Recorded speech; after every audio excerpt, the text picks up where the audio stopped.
right here in plenary if the proceedings go as planned. Also expected discussions surrounding audited accounts for the Commodities Fund for the financial years 2018, 2019 to 2021, 2022. And as earlier mentioned, a number of statements also expected. All about 5 from the Administration and Internal Security, as well as Defense, Intelligence and Foreign Relations Committee, as well as statements that will be sought to the Administration and Internal Security Committee, the Agriculture and Livestock Committee, Defense, Intelligence and Foreign Relations Committee, and the Environment, Forestry and Mining Committee.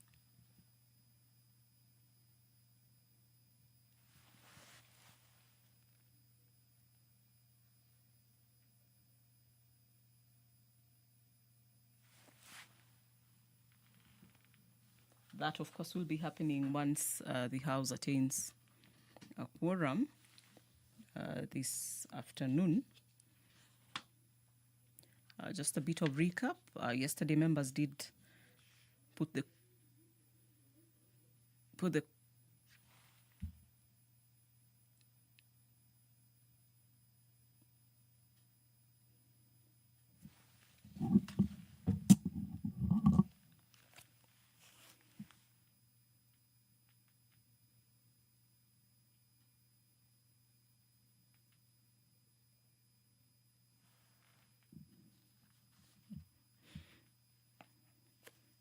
quorum bell still ringing. So as it does, we have a brief view into what was transacted yesterday in the House. Members did put the question to a motion that considered regulations relating to the petroleum sector. And then they also decided that another motion from the Committee of the Whole House on the Perethrum Repeal Bill, National Assembly Bill number 40 of the year 2024, should proceed forth, as well as the Maternal, Newborn and Child Health Bill, Senate Bill number 17 of the year 2023. Yesterday afternoon, we also had the Cabinet Secretary, Education, Julius Ogamba, in the National Assembly in plenary, responding to queries from members. And, of course, top on that list was the issue of the university's lecturers' strike, which was later in the day called off. The university dons had been away from the lecture halls for more than a month and a half. And their issues, largely concerning remuneration, payment of outstanding dues, were settled. They agreed to payment in phases, the first of which will be done in this financial year, and then the next phase, half-half, 50%, 50% in the next financial year.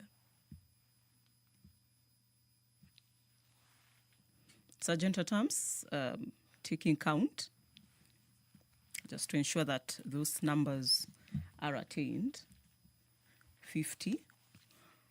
At the expiration of the 10 minutes, as ordered by the Speaker, there is room for an additional 5 minutes,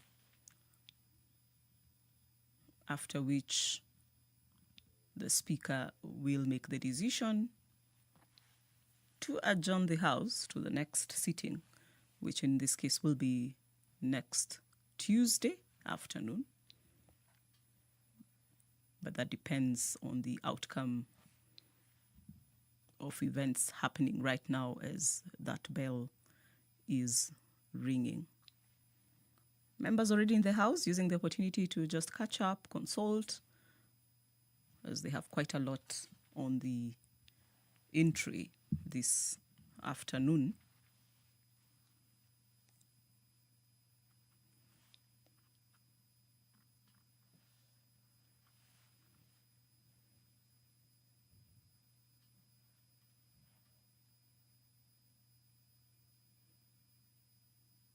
And just considering that they also are members of various House committees that are also holding sittings, some of them concurrently with the plenary session. And therefore, that could perhaps be one of the reasons why the numbers are wanting, as it were.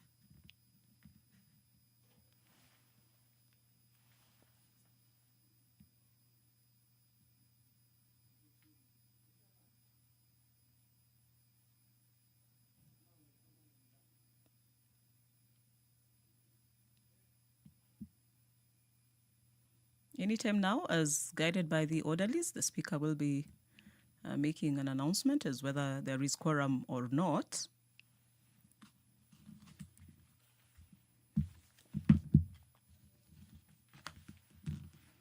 Meanwhile, we can look at one of the bills that is expected this afternoon, whose debate is expected to commence this afternoon, the Capital Markets Amendment Bill 2025, that seeks to amend Section 29 of the Capital Markets Act Cap 485A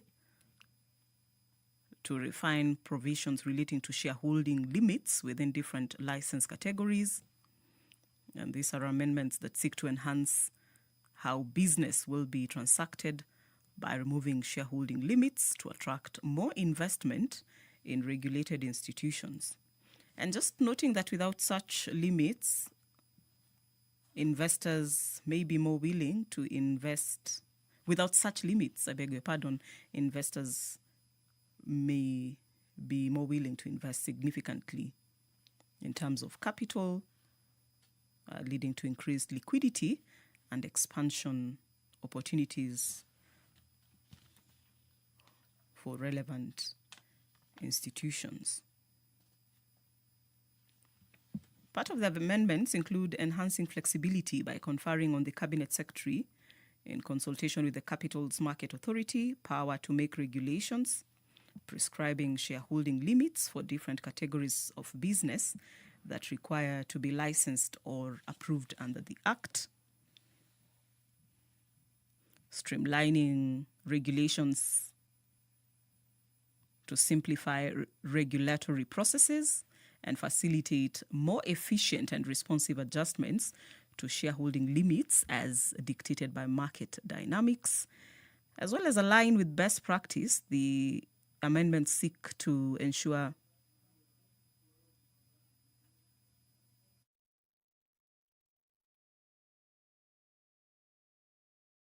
of oath. Order number 2, communication from the chair. Members on their feet, take your seats.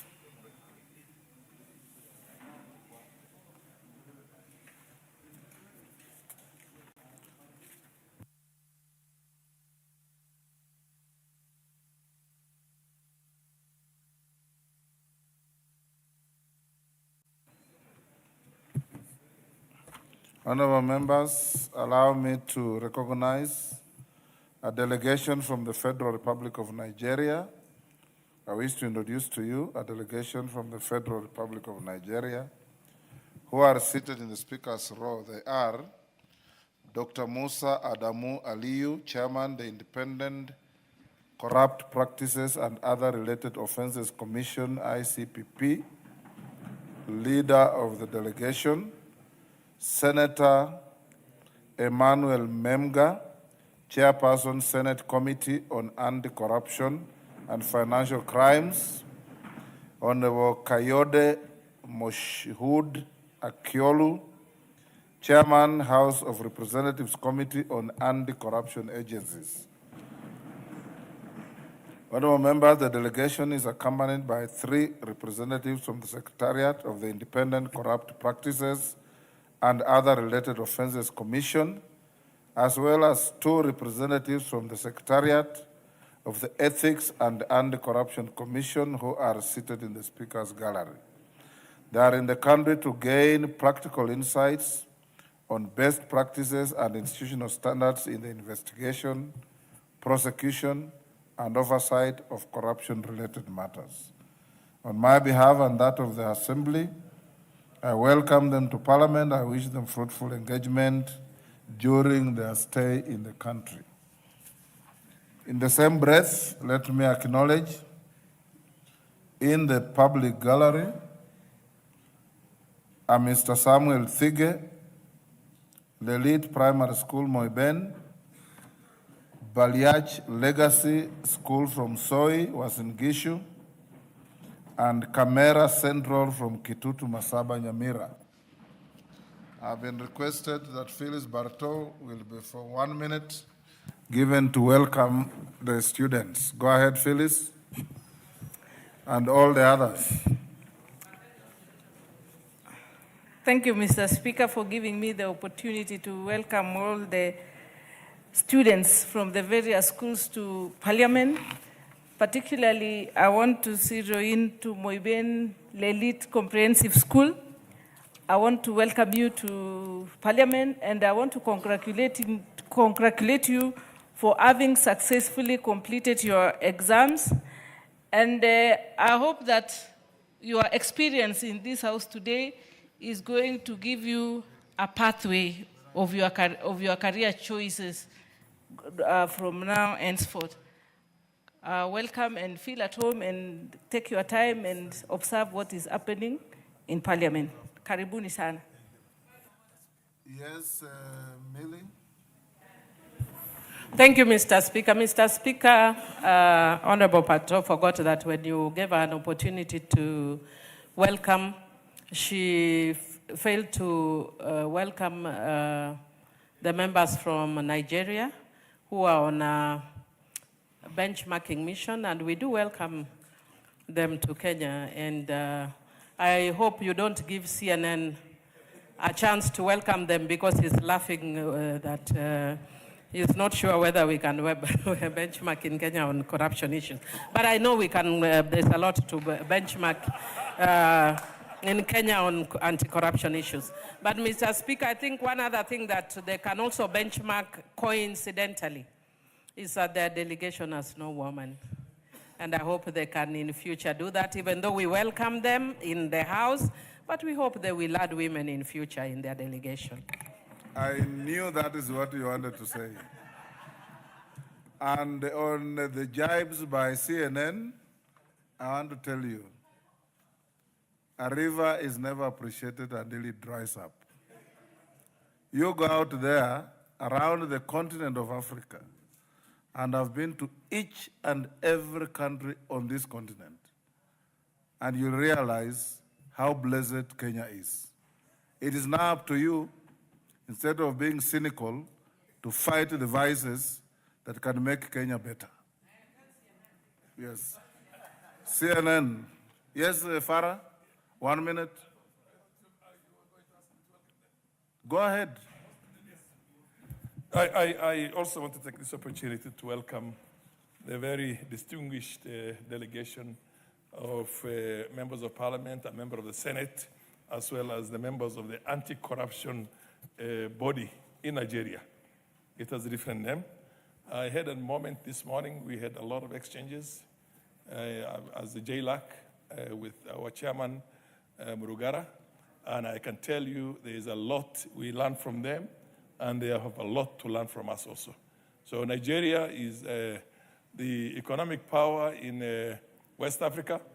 Kenya is the eminent economic power in East Africa. So there's need for us, for the two of us, to really have a lot of discussions and exchanges so that this continent goes over and becomes a first world. And I can see my chairman, Murugara, is very happy. Thank you. You're welcome. You're welcome to your country. Sample our beautiful park This is the only city in the world that has got a national park next to it. And I'm sure Parliament will arrange for you to go to many other places, including our beautiful coast, Mombasa. And we are having a leaders retreat in Mombasa. And we are having a retreat, and I hope you also participate in that. Thank you very much. Thank you very much. Ambassador Sigei, I know you want to say that you as truly recommended you to be appointed ambassador to Nigeria. Say it. Thank you, Mr. Speaker. I rise to also take the opportunity, and Mr. Speaker, you know my appointment to Nigeria, you are very critical in the process. And therefore, I want to take this opportunity to welcome. Just say, I nominated you and you appointed to Nigeria. And I was appointed. that is the process, Mr. Speaker. It was a process. So, Mr. Speaker, I want to take this opportunity to welcome the delegation from Nigeria. My name is Ambassador Francis Sigei. I served in Nigeria as the High Commissioner from 2009 and 2012. And therefore, I want to say this, that Nigeria is a great country. And Mr. Speaker, I work there, and these people of Nigeria love Africans. And the time I served in Nigeria, I really enjoyed it because they are real Africans, these Nigerians. And therefore, I want to thank you and welcome you to Nairobi. And I hope to see you before you go. But I want to tell you that I enjoyed working in Nigeria. Thank you, Mr. Speaker. Next order. Order number 3, messages. Order number 4, petitions. Order number 5, papers. Majority Leader.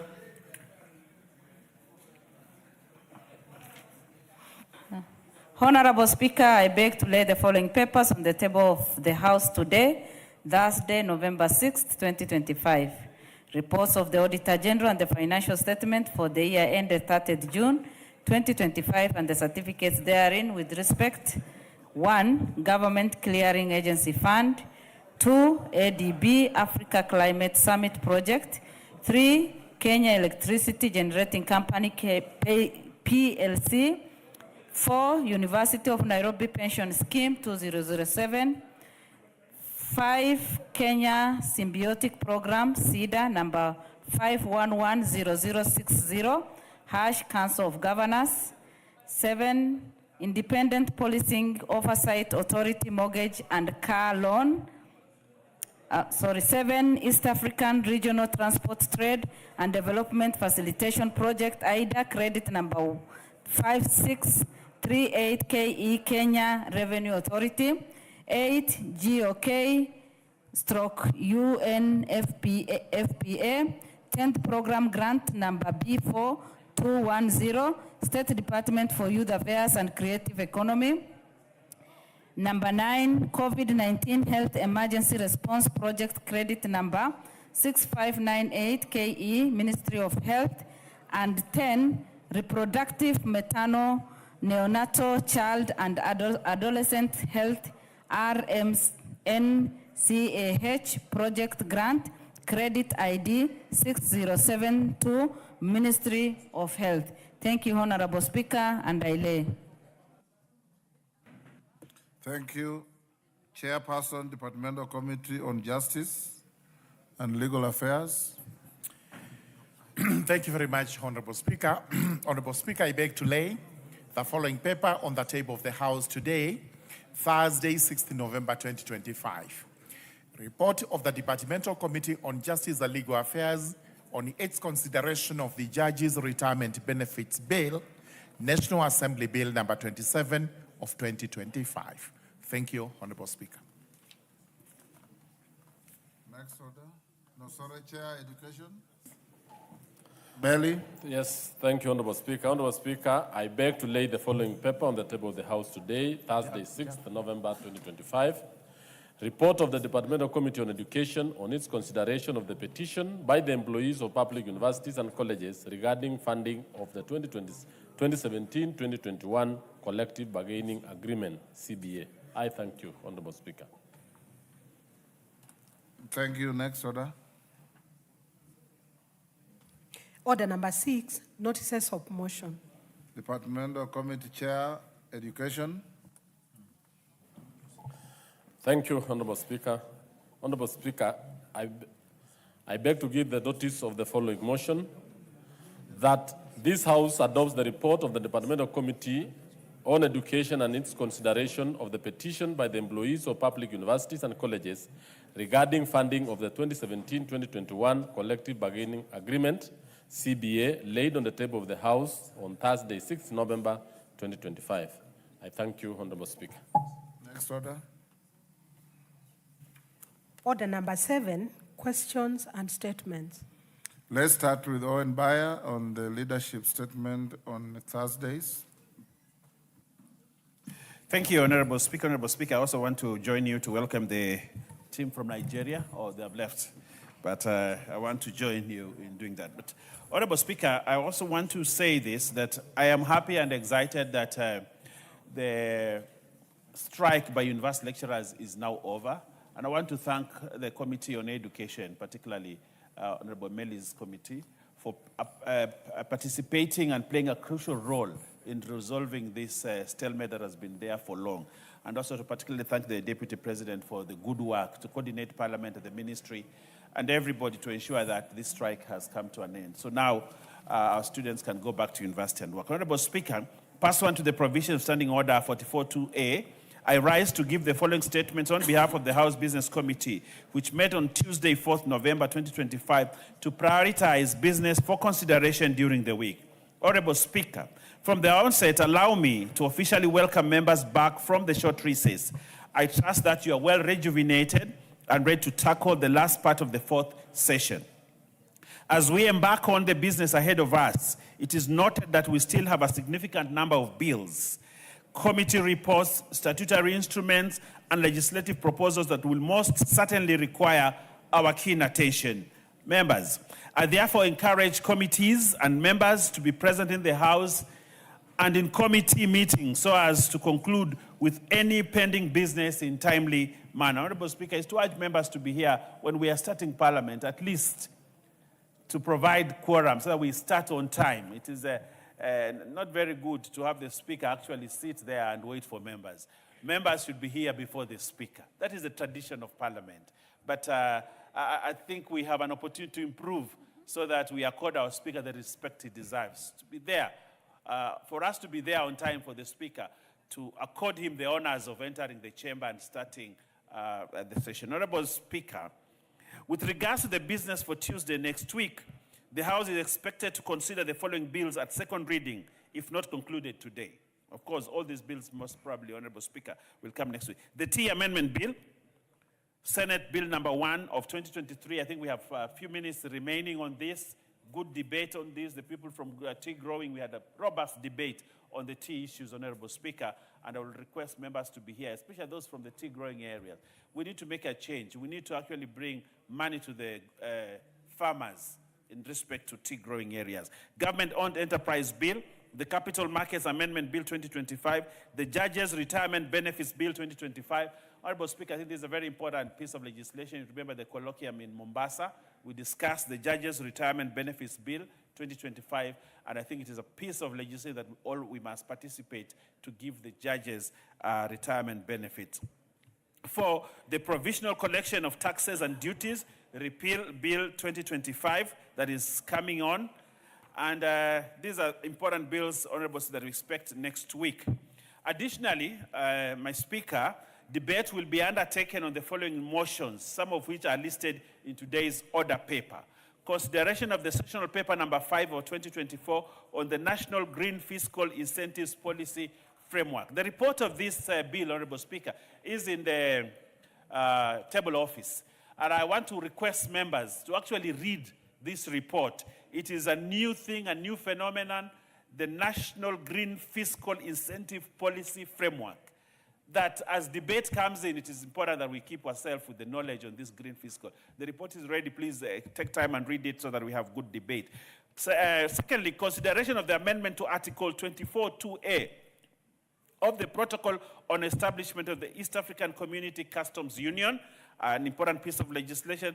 And then the first report on the status of implementation of the Constitution by 3 commissions. Consideration of the privileges and immunities, the Global Center for Adaptation Order 2025. Report on the audited accounts for the Judiciary Mortgage Scheme Funds. Consideration of the session paper number 5 of 2023 on the National Policy on Labor Migration. A very important policy. I think the president was in Qatar, and we can read in the papers information on the migration, labor migration. It's an important piece of sessional paper that we need to look at. Consideration of comprehensive economic partnership agreement between the Republic of Kenya and the United Arab Emirates. Report on the audited accounts for the Stores and Services Fund for the financial year 2020, 2021, 2021, 2022, and the Occupational Safety and Health Fund for the financial years 2020, 2021, 2021, 2022. And 9, report on the audited accounts for the Land Settlement Fund for the financial year 2020, 2021, 2021, 2022, and the Railway Development Fund holding account for the financial year 2027, 2028 to 2021 to 2022. And lastly, Honorable Speaker, consideration of a petition regarding pollution of River Athi. In conclusion, my Speaker, the House Business Committee will reconvene on Tuesday, 11th November 2025 to schedule business for the rest of that week. And also, Honorable Speaker, what is important before us is that the KEPS are meeting in Mombasa that many of our members are attending. Honorable Speaker, I beg to lay this statement, and thank you very much. Thank you, Owen Oundo. Wilberforce. Thank you, Honorable Speaker. Pursuant to the provisions of Standing Order 43, I rise to make a statement regarding the hosting of the 11th World Scout Parliamentary Union WSPU General Assembly, scheduled to be held from 6 to 13 November 2025 in Kenya. Honorable Speaker, the World Parliamentary Scouts Union is an international organization that which unites Scouts-oriented parliamentarians from all over the world and brings them closer contact with the Scout world movement. Its objective is to strengthen both national Scout organizations and world Scouting through the influence of parliamentarians who believe in Scouting as an effective and formal educational method and movement. Honorable Speaker, the World Scout Parliamentary Union General Assembly is a triennial event for parliamentarians and Scout leaders to discuss the developments of the Scout movement and the youth policy. During the 10th WSPU General Assembly held in Jeonju, South Korea in 2022, the Republic of Kenya successfully bid for and won the privilege to host the 11th WSPU General Assembly in 2025. The Kenyan delegation to the 10th Assembly comprised of members of the National Assembly, which has privilege to be part of, the Senate, the Governor of Nyeri County, the Kenya Ambassador to the Republic of Korea, members of WSPU Kenya, and an official from the Parliamentary Secretariat. Honorable Speaker, I'm proud to inform all members of Parliament and the general public that the Parliament of Kenya, in collaboration with the State Department for Devolution and WSPU Secretariat Kenya, will host the 11th WSPU General Assembly from 16th to 13th November 2025. The General Assembly will bring together parliamentarians and Scout leaders from across the globe to deliberate on youth empowerment, leadership, sustainable development, and the role of parliamentarians in supporting the Scouting movement. Honorable Speaker, the General Assembly is divided in 2 parts.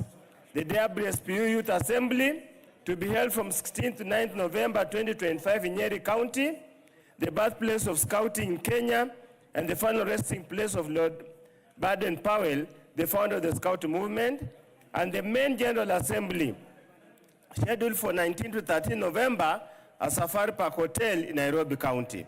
The official opening of the General Assembly will be graced by the patron of WSPU Kenya, Right Honorable Dr. Moses Wetangula, EGH MP, the Speaker of the National Assembly, and Chairman, Parliamentary Service Commission.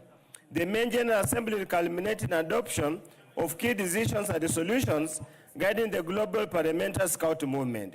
Honorable Speaker, the hosting of this prestigious global forum provides our Parliament and the whole country with a unique opportunity to showcase the country's leadership in youth development and international cooperation, while strengthening the role of parliaments in promoting the values of Scouting movement, including discipline, service, and integrity. Honorable Speaker, on my behalf, as the chair of the organizing committee, and on behalf of the President and the Vice President Global Team, Honorable J.K. Kiari, I cordially invite all honorable members of WSPU Kenya to participate in and lend their support to this landmark event. Your engagement will not only underscore Kenya's commitment to youth empowerment and global partnership, but will also enhance our country's standing as a hub for dialogue and collaboration among world parliaments. I thank you, Honorable Speaker. Just if you allow me to add one or two, if you permit with your indulgence, Honorable Speaker. It is not allowed. I'll seek your indulgence. What do you want to add? I just want to pick out, while the functions primarily for WSPU caucus members, we request and urge all members of parliament, because among the representatives are our youths, and our youths are going through so much at the moment. Any form of dialogue and discussion with them helps them understand the challenges of life. We are having the youth assembly in Kamwenja Teachers College, starting from tomorrow all the way to Thursday. We have an elaborate program that involves the State Department of Youth, State Department of Basic Education, Research plus University Education. We want to urge all members of Parliament and all members of the County Assembly, in your roles as representatives of the people, let's come and listen to the youths, let's come and engage the youths. There's so much we can learn from them, so that this perceived disconnect that members of parliament and leaders have with the youths we need to start bridging that gap for us to continue foster peace, stability, and tranquility of this country. Thank you, Honorable Speaker. Thank you, honorable members. Let's dispose of order number 8 before we come back to the next statement. Call out order number 8. Order number 8, special motion, consideration of nominee for appointment as a member of the Salaries and Remuneration Commission. Question to be put. Order, Kagombe, take your seats. Order, members. Order. Order, GK, freeze or take your seats. Honorable members, allow me to put the question at order number 8, which is that, taking into consideration the findings of the Departmental Committee on Labor in its report on the approval hearing of a nominee for appointment as a member of the Salaries and Remuneration Commission, laid on the table of the House on Tuesday, 4th November 2025, and pursuant to the provisions of Section 711 of the Salaries and Remuneration Commission Act, Cap 412D, and Section 3 and 8 of the Public Appointments Parliamentary Approval Act, Cap 7F, this House approves the appointment of the Honorable Engineer Michael Thoya Kingi as a member of the Salaries and Remuneration Commission. As members of that opinion say aye. Aye. Will those of the contrary opinion say nay? The ayes have it. Go back to order 7. Order number 7, questions and statements. Caroline Galechei.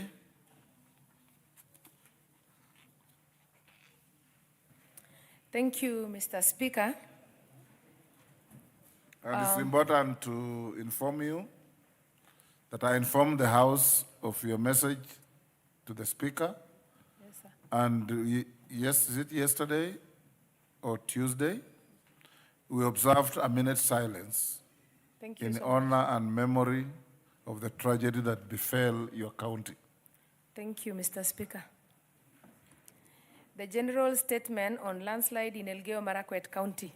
Honorable Speaker, pursuant to the provision of Standing Order 43, I rise to make a general statement on the devastating landslide that struck Elgeyo Marakwet County. Honorable Speaker, on the early morning of Saturday, 1st November 2025, part of Elgeyo Marakwet County experienced landslides following heavy and persistent rainfall. The areas affected by the calamity include Embabut, Embolot Ward, Endo Ward, Sambrir wards in Marakwet East constituency, as well as Imso ward in Keyo North constituency. According to the latest reports, Mr. Speaker, 35 lives have been lost, while more than 16 people remain missing under the debris. Hundreds of families have also been displaced by the landslide, which have caused a catastrophic destruction, while entire villages being submerged or swept away by the torrents of mud and debris, leaving behind scenes of unimaginable, devastating, and despair. Honorable Speaker, the landslides have also led to a destruction of infrastructure, including roads, bridges, and public facilities, severely hampering rescue and relief operations and isolating many affected communities. The disaster has brought untold suffering to households depending on farming and livestock, while farmlands buried, crops destroyed, livelihoods wiped out. Approximately 15 schools have either been destroyed, rendered inaccessible, or converted into temporary shelter for displaced families, thus affecting the ongoing national examination and assessment. Honorable Speaker, it is in this same Murkutwa location that tragedy struck in 2001 when a brutal bandit attack claimed the lives of 67 people. The assailants, who struck at around 5 a.m., ironically the same time the recent landslide occurred, torched homes and left behind a trail of devastation. The massacre led to the establishment of the first day school in the area, known as Queen of Peace, Chesongoch, to enable the children from impoverished families to access education.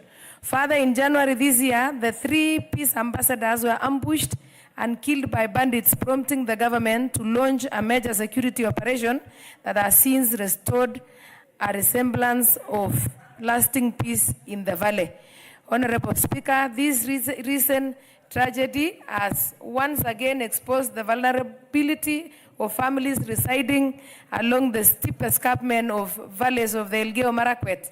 It underscores the urgent need to strengthen disaster preparedness and early warning systems, enhance environmental conservation, and promote sustainable land use practice in floods and landslide-prone areas.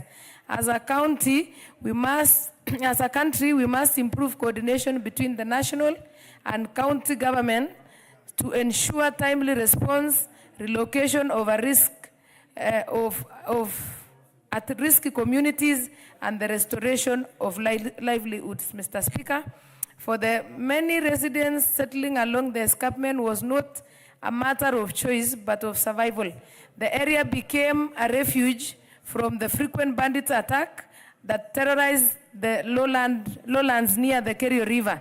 Here, they finally felt safe and protected. Never imagined that one day nature itself could turn against them, destroying their homes and shattering their hard-earned sense of security. I commend the government for its swift intervention in deploying rescue and response team to the affected area.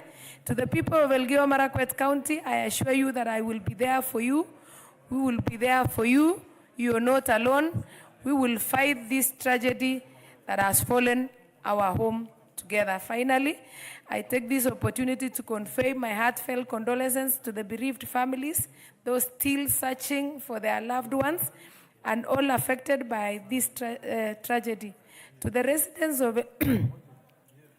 of Marakwet East, Mbabute, Mbalot Forest, Endo, Sambrir, Emso Ward, I want to tell them that mi Jehovah Gobatech, Kimi Kibagenge, and Yasutet Negitinye, and may the Almighty God grant eternal rest to those who have lost their lives, strength to the survivors, and comfort to all affected families. I thank you, Honorable Speaker.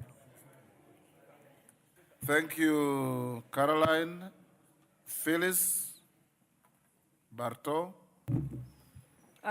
Thank you, Mr. Speaker. Let me also join the leadership of Elgeyo Marakwet to condole with the families who lost their lives. Elgeyo Marakwet and Moiben constituency are co-joined, and we are neighbors. And majority of the settlers also who reside in Moiben have their families in Marakwet East. So I want to take this chance to say, Pole, And in that tragedy, we have mothers who are crying, we have sisters and brothers, we have fathers, we have people who have been widowed.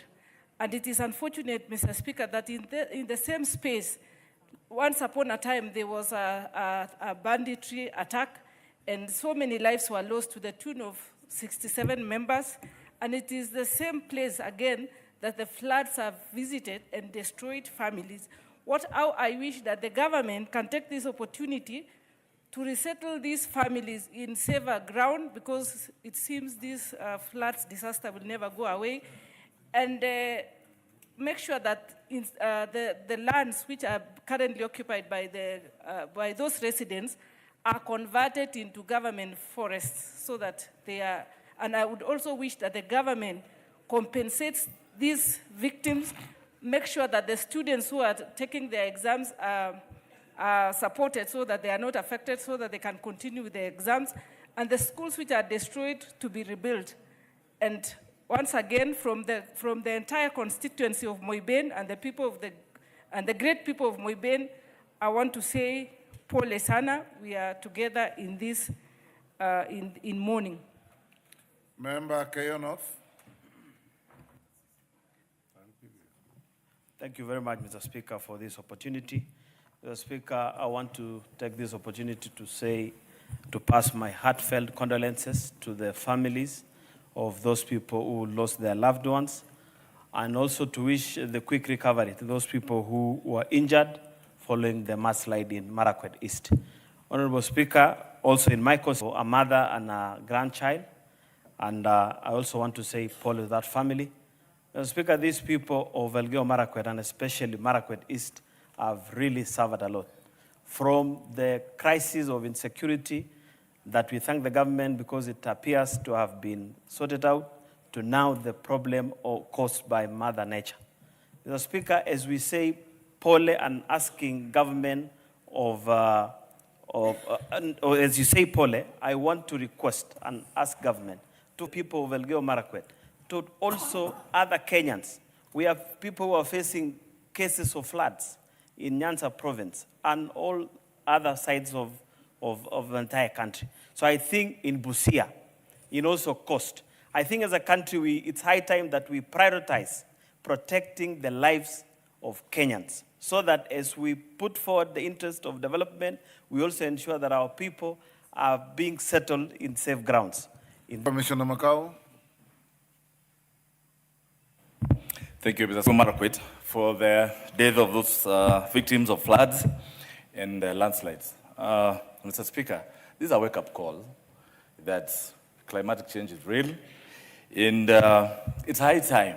When I see motions being brought here for degazettement of forests, Mr. Speaker, it reminds me how much we are entertaining such natural calamities to happen. Mr. Speaker, I also call upon our governors, now that even the weathermen are warning us of heavy rains and flash floods, and they expect such calamities to happen. Mr. Speaker, it's high time. Devolution is the best thing that happened to this country. And I think governors of this country should now be prepared. Emergency monies must be set aside. We must have prevention measures put in place, Mr. Speaker, because if we just sit like this and then we are here mourning, telling the dead ones, Pole, we are not doing them any favor. Mr. Speaker, I think it's high time, even as a country, we get prepared in our budgets. We must set aside monies that are supposed to mitigate such calamities. Mr. Speaker, a place like the escarpment is a place that, of course, is expected. And I think if we are careful, we maybe will build gambions or such measures that are going to avoid such. At this moment, Mr. Speaker, because it's a very hard time for the members of parliament, the leaders of that area, and even the ones who have lost their loved ones, allow me to say Pole sana to those people. I thank you, Mr. Speaker. The Honorable Ngelechei requested that members who feel the empathy and have some coins to spare to support the rehabilitation of affected families, I have given permission and authority to sign a check-off for those who want to contribute. Posing. I thank you, Honorable Speaker. Honorable Speaker, as a neighbor, because my constituency, Pokot South, neighbors, Marakwet East, I am very devastated, Honorable Speaker. And I want to share my condolences with the Honorable Women Rep of Elgeyo Marakwet, Honorable Speaker, and I think she's made a very passionate plea, Honorable Speaker. So as a neighbor, I want to send my condolences to the people we lost. Honorable Speaker, we had in Pokot South and parts of Sigor constituency, we had a problem the same last Parliament. But I think we saw the response, and I want to thank national government specifically on this, in the response that we saw in Marakwet East, Honorable Speaker, where the problem is. Ourselves in Pokot, we had a very irresponsive government, and therefore there was no response of government in last government, Honorable Speaker. But we could acknowledge whatever happened in Marakwet East. We saw the national government and also county government of Elgeyo Marakwet coming in. Honorable Speaker, as we send our message of condolences as neighbors, I want to make a suggestion, Honorable Speaker, to the department of this weather department to do two things, particularly in the highlands of Marakwet East, Marakwet West, Pokot South, and the highlands of Sigor. Honorable Speaker, we have another problem called lightning, which kills our people, Honorable Speaker, almost every rain. Even now, I lost this rain in this season. I lost a number of people in Pokot South, Honorable Speaker. I am suggesting, I'm of the opinion, Honorable Speaker, and I hope they're listening, that the Department of responsible for weather to build lightning arresters in the highlands of the constituencies I've mentioned, and specifically in my constituency, Honorable Speaker, because we have those two problems, the problem of landslide and also the problem of lightning arresters and lightning, which has killed a number of people and also animals, Honorable Speaker. So I'm proposing that, number one, that they should build those lightning arresters in those 4 neighboring constituencies. Number two, to set, Honorable Speaker, a meteorological station to be able to read what's happening in those highlands. It's not about cutting forests. Because these people have been living, Honorable Speaker, there millions of years ago before we were born. I think there's something that we need to set a meteorological station in those highlands to be able to observe so that we can have an early warning system, Honorable Speaker. I thank you, and I thank Honorable Mweleche, and we plead, Honorable Speaker, that people who are able to make contribution to the people of the great people of Marakwet East, Honorable Speaker. We sympathize with them, we condole with them, Honorable Speaker. I thank you. Member for Keio South.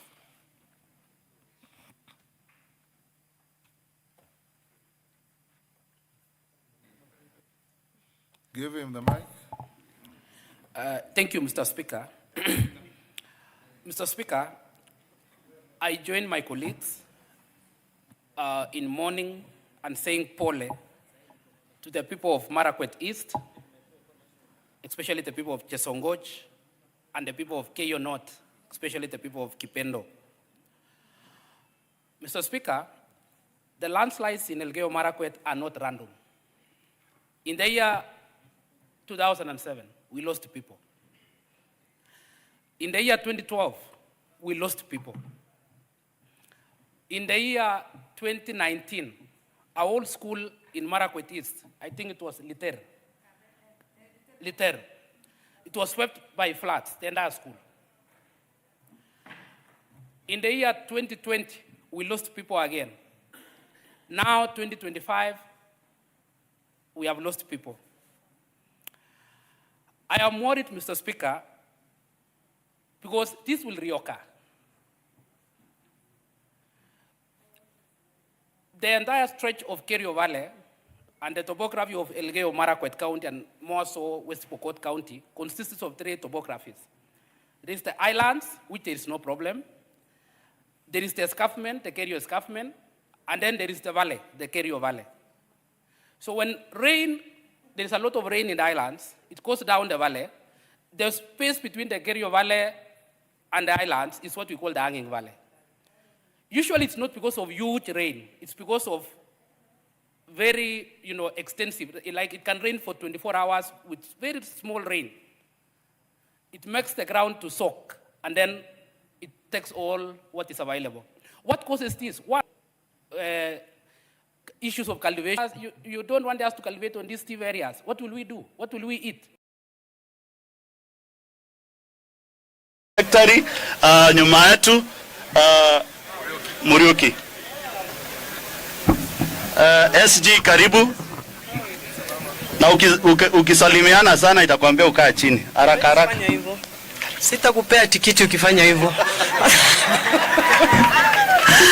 Aya. Mimi nataka nichukue nafasi hii kwanza nimshukuru Mwenyezi Mungu kwa kutufikisha hapa leo salama, kuja kusema pole zetu. Kwa majina naitwa Senator Shakila Abdalla, mimi ni katibu mkuu wa chama, nimetoka Lamu. Na niko hapa leo kwa niaba ya chama kuleta pole zetu na rambirambi zetu kwa familia ya baba ambaye ni mlezi wa sisi wote. Mimi nakumbuka vizuri, nakuomba dakika mbili. Baba alipokuja Lamu mara ya kwanza akiwa waziri wa barabara, Lamu ilikuwa ni KANU mama na baba. Tukatengeneza kamati kumuona baba. Tukafungiwa kabisa. Mpaka mimi nikasema tununue kaboti tuseme tunampea zawadi tupate access. Tukanunua kaboti, tukaenda kwa MC, tukamwambia tusaidie access, tunataka kupeana zawadi. Tukapewa access.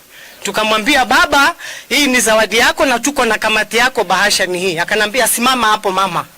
Nikasimama hapo, tukatoka na yeye, tukamwambia hii ndio kamati yako. Akasema basi tumwambie tupa mwongozo. Akasema mwongozo ni katiba mpya within 100 days. Na hiyo ndio tulianza sasa safari yetu na baba, na tukaanza safari yetu ya siasa. Kwa hivyo baba ni baba yetu sote, ametulea sote kisiasa, na leo tuko hapa kuomboleza pamoja na familia yake, mama na family na watoto wote. Tunasema poleni sana, na tuko pamoja kwa huu msiba, tuko pamoja. Asanteni sana. Asante sana SG, najua uko na ndege saa hii, kwa hivyo nitakuombea ruhusa kwa mama Aida, unaweza kuanza safari. Si unaona tunaenda haraka. All the MCAs, whether from Mount Kenya South, so long as you are an MCA in Kenya, can you be upstanding? Please. Your Excellency, Our Excellency, behind you is a bundle of MCAs, quite a number of them, who have come to condole with this family. And for the interest of time, I'll call the man to put the question on behalf of the MCAs, Speaker Mbilu.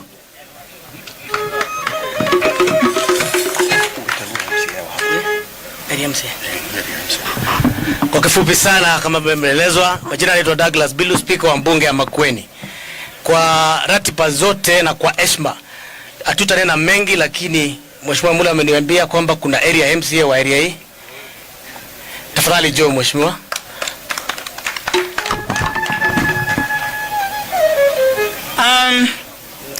To His Excellency, Honorable Kalonzo, Her Highness, Mama Aida, and all protocol observed. My name is Tabu Osewe Odinga. I am a sister-in-law to Baba, in the sense that I'm his late brother's widow. I'm also pleased to tell you that I'm the area MCA. So I want to take this opportunity before I thank our guests in less than a minute. Can any MCA from Siaya County or Kisumu or anywhere, Nyanza region, stand up and wave?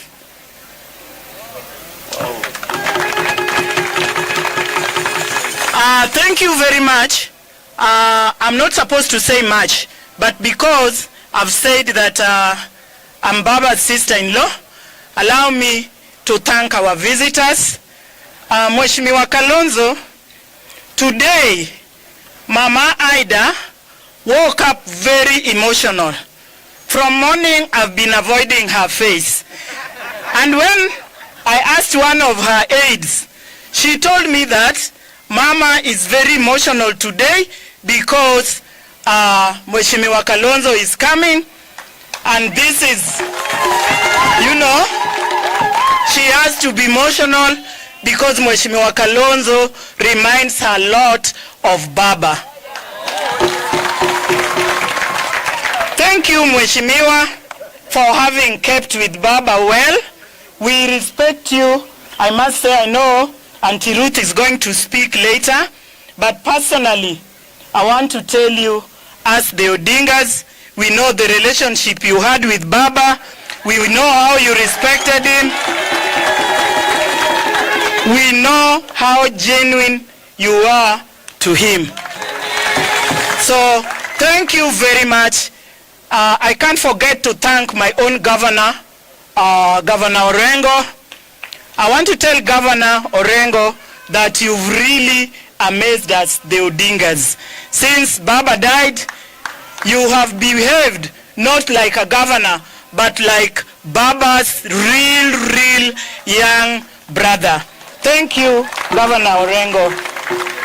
To Mama Ida, I want to tell you, Mama, I knew that you are loved, but I didn't know that Kenya loves you this much. Mama, you are the most loved woman in Kenya. Otherwise, Baba's death have proved this to me. Otherwise, all this delegation would be going to Nyamira, visit Baba's grave, they pack their whatever and go back to their respective places. But why are they coming to Opoda to meet you? Mama, you are loved. Thank you very much. May God bless you all, and feel most welcome anytime you want to come and visit Baba's grave and Mama's home. Thank you, everybody. Asante sana. You now know why you have to allow the area member to speak. Na bila kufuatilia maneno, amenena on behalf of MCS na mabunge wote. Lakini kwa niaba ya wenzangu kutoka Machakos, Makueni na Kitui na Nairobi County majority leadership wako hapa. Mama, allow me to say that we are all here as Azimio Wiper, one Kenya coalition MCS vile Baba tulimpigia kura. Na tumekuja kulia na wewe kwa sababu tunakupenda. Mama, we shut down the counter simply to come say pole to you. Mama, know that Mzee is going to be in our lives and his spirit is still pumping through our hearts. Mama, know that you're loved. Mama, cry when you think about Baba, but smile when you look around and people are flowing towards your gates. Mama, Baba was bigger than your husband. We thank you for sharing your husband with the rest of women in this Kenya, because when he was not with you, he was with other women of this country serving them. We thank you, Raila Jr., we thank you for sharing your dad with us.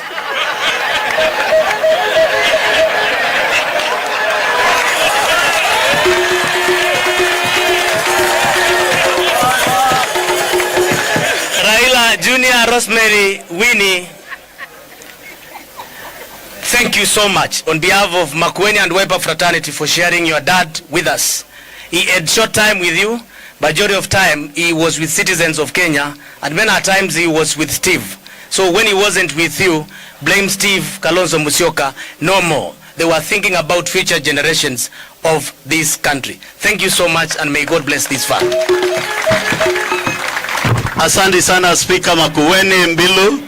Can you go and ask for apologies for disclosing some secrets? Zababa. And I believe that is a true friendship of our Patriotic Front and Baba. So we'll say the way it is. I want to call upon the former members of parliament who are here to be upstanding, please. Ben Mumanyi, Victor Monyaka, Sijeni, please. I just want to introduce this Ben Mumanyi from Kisii, Borabo. We have former MP Bwana Ndoto, the former speaker. We have Bwana Victor Monyaka, the former MP Machakos County. We have Ambassador and nominated Senator Sijeni, and then we have David Tarus, Stephen Tarus, ambaye najua tulikuwa naye kwa siku mingi. Can I call upon the members of parliament sitting currently, and Mheshimiwa Rose Museo, you'll be the last to be upstanding. Come and say your name, constituency, na upitie hapa usalimie mama. Hiyo ndio maneno yenu ya siasa ya leo.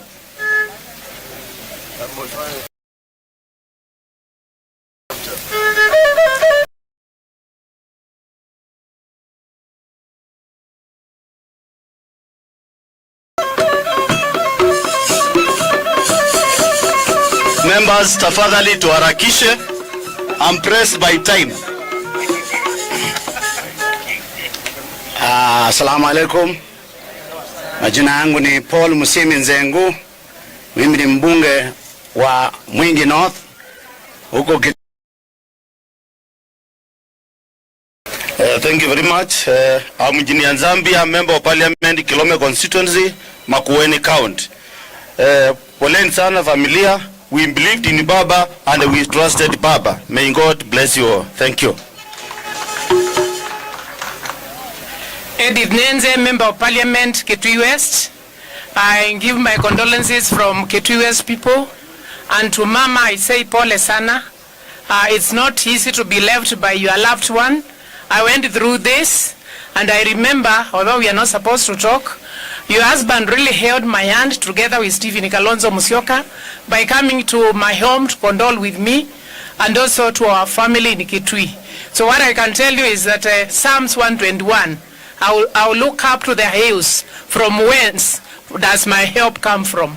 Your help will come from the Lord, and you can conquer. Amen. Asante. Amen. Bwana Yesu asifiwe. Kwa majina ni Irene Kasalu, Women Rep Kitui County. Pole sana kwa mama, kwa familia. May Baba's soul rest in peace. Thank you.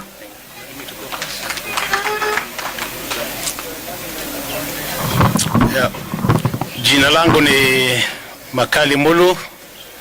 Makali Mbulu ndiye mbunge wa Kitui ya Kati. Mama, pole sana na watoto wako na jamii ya Odinga.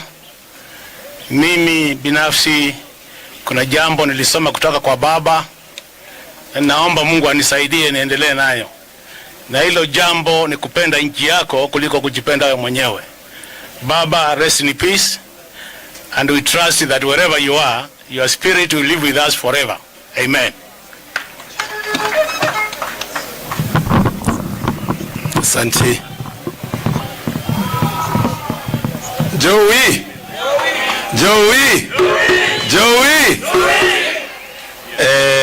Kwa majina mimi naitwa Gitonga Mukunji.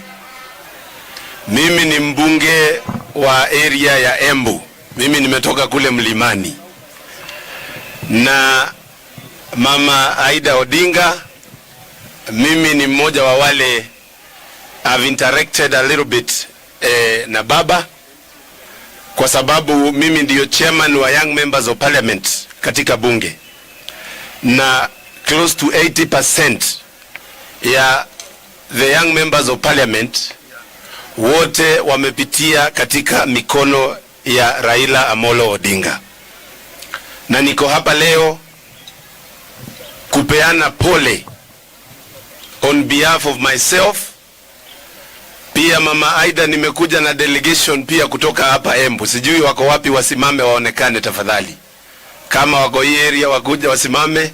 Niko na delegation kubwa sana ya watu wa kutoka Kisumu, Siaya na kwingine kule Embu, over 5,000. Na nilichukua viongozi wao nikasema tukuje leo tuambie Baba pole. Wengine walikuwa nasema ile siku ya mazishi walipiwe bodaboda kutoka Embu. Nikawaambia msijali, tutakuja tuweze kuomboleza pamoja na familia. Lakini nataka kusema jambo moja tu. Mama Aida, wale watu wetu kutoka Mlima Kenya wanakupenda na wanaheshimu hii familia. Wale kidogo umesikia wakiteleza kama Governor Kahiga na wengine, au hawaongei on behalf of the community, wanaongea on behalf of themselves peke yao na tumbo zao.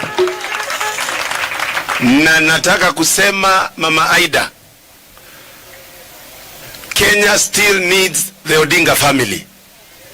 Kenya still needs your counsel, your mentorship, and your solidarity and unity of this country will continue being strengthened. Na tukiendelea mbele, tafadhali Mama Aida, hata wewe sasa tunataka utembee ukunje mpaka kule Embu, kwa sababu huko pia uko na mafani wengine wengi sana. Na zaidi ya hayo, mimi ni kuambia Kisumu tunawapenda, Siaya tunawapenda, kila mahali huku. Kenya is one and nobody should divide Kenya on tribal lines, kwa sababu Kenya ni moja, kulingana na ile kitu baba alifunza. Asante sana, Mungu awabariki. Joey! Asante sana Mkunji, wacha niite kijana Mkamba ambaye anaongea Dhuluo na uchukue muda mrefu. Kennedy B.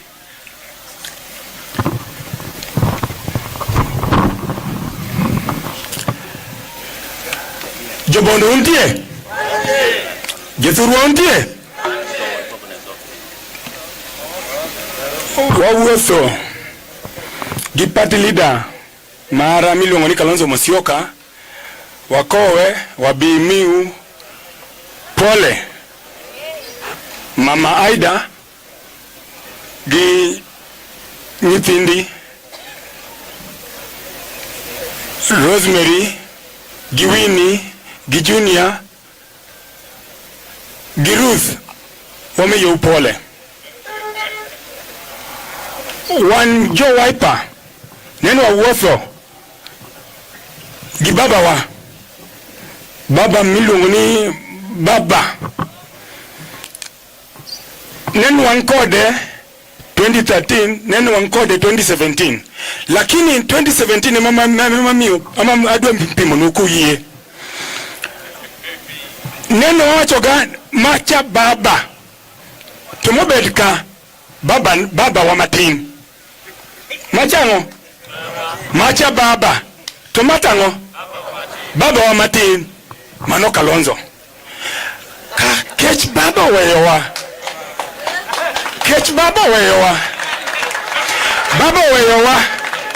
di baba wa matin kiribika ni wa ichako wondowa ni ene akiene na uwoga nene tafadhali wakwayo kiruondwa kitug ni baba jomoko kataka ni manende wanende wanie wiper baba nendo hewa afaro chieng mababa nendo dhi mwalo owuok Amerika nendo oluongo babu, oluongo Simbarati, oluongo Ladwa, jang'wen kende onyiso wae timuru ginene ekwatim ginene chieng maduogoe watim ginene tai watim ginene ka wadonj ginene donge akiamu miyo neno koluongo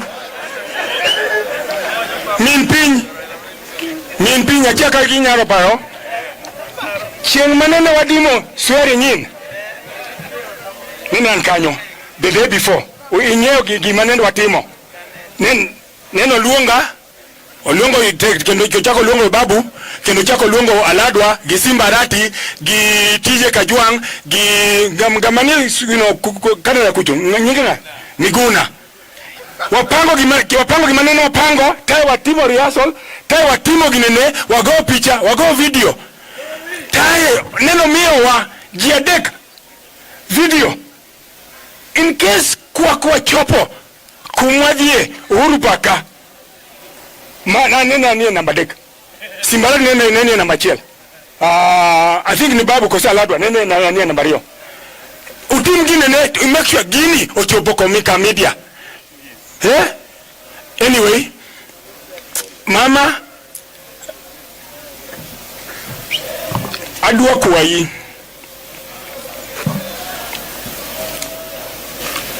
waket legacy mar baba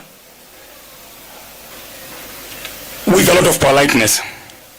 Mimi yangu ni machache hayo tu, na mimi naenda ningeleza kusema kwa Kiswahili ya kwamba nimempa mama yangu pole kwa niaba ya baba yangu, baba ambaye alinipenda sana, baba ambaye tulimpenda sana, baba ambaye tutaendelea kumwenzi. Baba Raila Amolo Odinga, you will live in our hearts forever. You will flow in our blood forever. You fought for three things that are very important: Katiba, devolution, na freedom of speech, freedom of expression. Rest in peace, Baba. Asante. Asante sana Bwana Mawadhe. Mama utanisamee. There is no way I could have stopped Mawadhe because I could not understand what he was saying. The only thing I could hear The only thing I could hear is Baba Kalonzo, Baba Kalonzo, Baba Kalonzo. So thank you very much Mawathe, and tuko na representative wa jamii ya Kuria, Mheshimiwa Ginono. Uko wapi? Wave mkono tafadhali, where you are? Thank you Mheshimiwa. We used to work with him in parliament. Kennedy, please. Your colleague. Kennedy works with Winnie in Iala. Na Kennedy ni mtoto wetu. Kwa hivyo, on behalf of the Iala Legislative Assembly, pass your up. Well, I will try to be brief, although it will be very difficult. Let me start by saying I've come here on my own behalf. I am a good friend of the family, and some of the many votes I got were because of the family and this our party. As you may know, some of my colleagues are not here. Tulikuwa tumepanga tukuje, lakini kumbe Gen Z hapa ilikuwa na wanafunzi wengine kule Tanzania, so tukapata changamoto kidogo, but tunajikusanya, tutakuja. So I think I'll stop there for now. Thank you. Asante sana. I want to ask all the professionals who we came with, please be upstanding. Na watambua professionals, Ndegu Ajiru as a lawyer, and I will ask CS Cicely Kariuki to speak on all the professionals and former civil servants who have ever worked with Baba, please.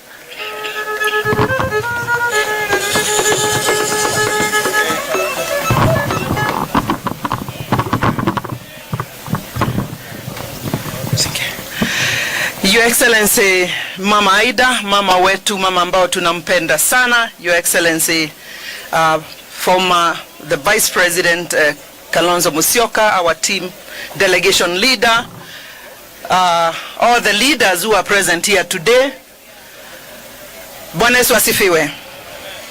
I stand before you as Cicely Kariuki, the former Minister for Water, former Minister for Health, former Minister for Youth, Gender and Public Service under the administration of Uhuru Kenyatta. I am here because I also switched gear and I moved to elective politics as Governor for Nyandarua County 018 in the year 2022. Shortly after being part of the Azimio family, nikaona ni vizuri nilipoambiwa ni rudi nyuma kidogo, nirudi nyuma na Mheshimiwa Rais Uhuru nimshikilie Baba kupanda mulima. Mulima ilikuwa stiff na nikafanya hivyo, nikachukua jukumu ya kusimamia timu ya Azimio pale kwetu katika Nyandarua.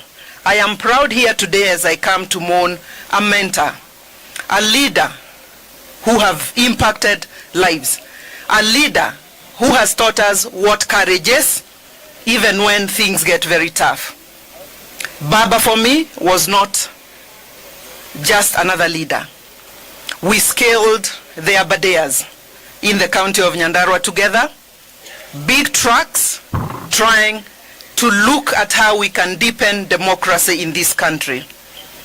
And indeed, when I converted myself to coordinate the Azimio team in Nyandarua, I do recall tarehe 5 mwezi wa 5 mwaka wa 2022, we took him now as our presidential candidate back to Nyandarua, and he had this to say, that Waziri, following what I have seen you do, when I take over government, you will be my Minister for Water.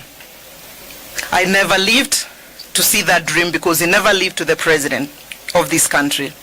But Baba, although you go ahead of us, you have planted a seed in us. Those that were professionals, those that migrated to become politicians, to fight for democracy in this country, to speak truth to power, to tell them as it is so that we can continue to live your legacy.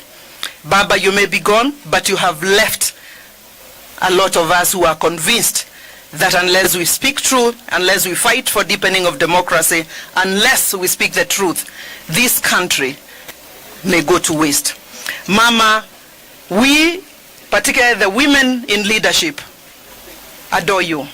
You impact us in a very deep way because you have taught us that you can be in a political family while continuing to nurture a family that impacts the globe in your very, very humble way, in your very, very focused way, in your commitment. And therefore for us, as we continue to pray for you and your children, Junior, Rose, Mary, and Winnie, and the extended Odinga family, know that up in the Abadeas, up in the mountain, you have friends and you have sisters. And that when the time comes, and you're on the other side, would love to receive you. I still live a dream that we shared with you when I visited you when we were getting Baba to join the Azimio family, or rather to go into the coalition with the Azimio family. That Nyandarua had requested me to ask you that they needed to see you because we had been convinced previously that Baba may not scale the mountains, and indeed we scaled the mountains. And so as you remain here, tending to your family, know that you have people who pray for you, whether you see them, whether you don't see them, and therefore, again, reminding you, we are not going to allow the dream that Baba lived for to die. Thank you very much, and God bless you. Makofi kwa Cecily Kariuki. At this juncture, I want to call Mama Aida to come forward with Rose Museo and the women from Wiper Patriotic Front. Mwete Ikwa, Mwete Mayu, Mwete Mangwasi, all the things which are supposed to be delivered by the women. Rose Museo.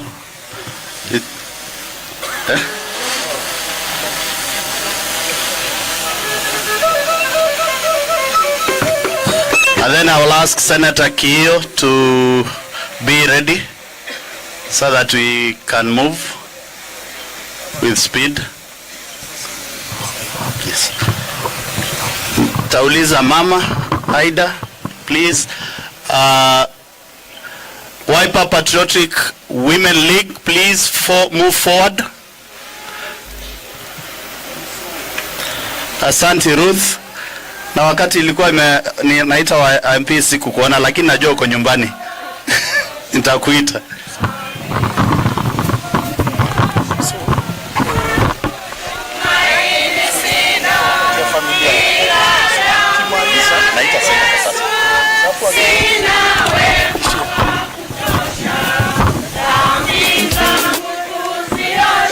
Asante sana kina mama.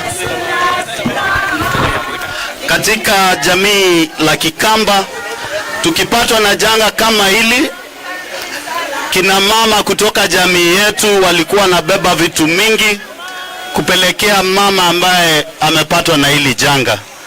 Na nataka niseme, that is a ceremony which is going on. So I want to ask Mama and the team. Asante kwa Mama Aida. Akina mama tukae kando kidogo, ni dakika chache sana. Please. Yes.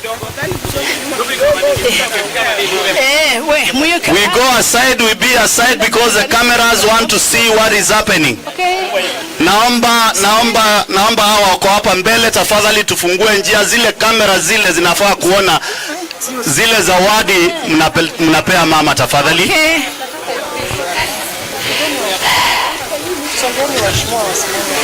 Asante. Okay. Cameraman. Akina mama songeni nyuma mchukuliwe na picha. So.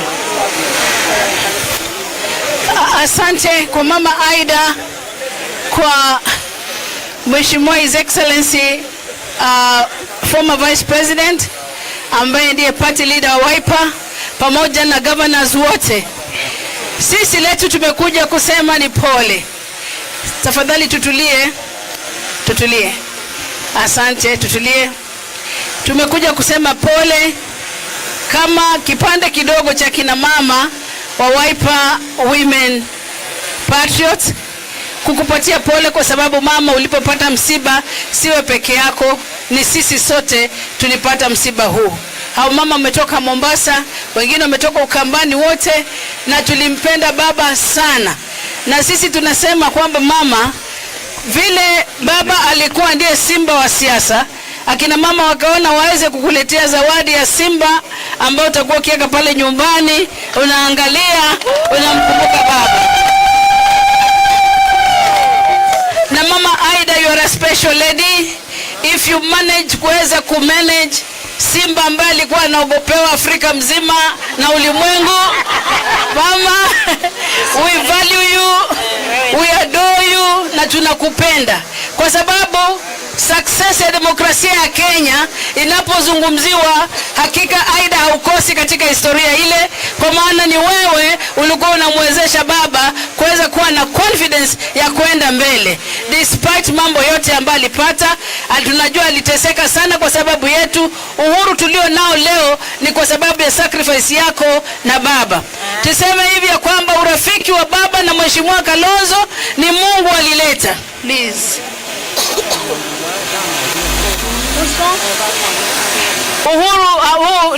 Urafiki wa Kalonzo, Mheshimiwa Kalonzo na Raila ni Mungu alileta, kwa sababu Mheshimiwa Raila aliteseka sana, na wakati alianza kupigania demokrasia yeye alikuwa tunamuita baba wa maandamano.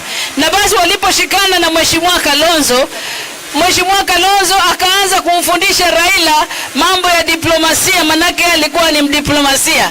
Lakini naye Raila akamwambia kwamba wewe hujui kwamba ukitaka uongozi uweze kutengezeka Kenya ni lazima saa nyingine utumie nguvu kidogo. Tukamwona mwana diplomasia Kalonzo Musyoka amekaa barabarani anaitisha haki.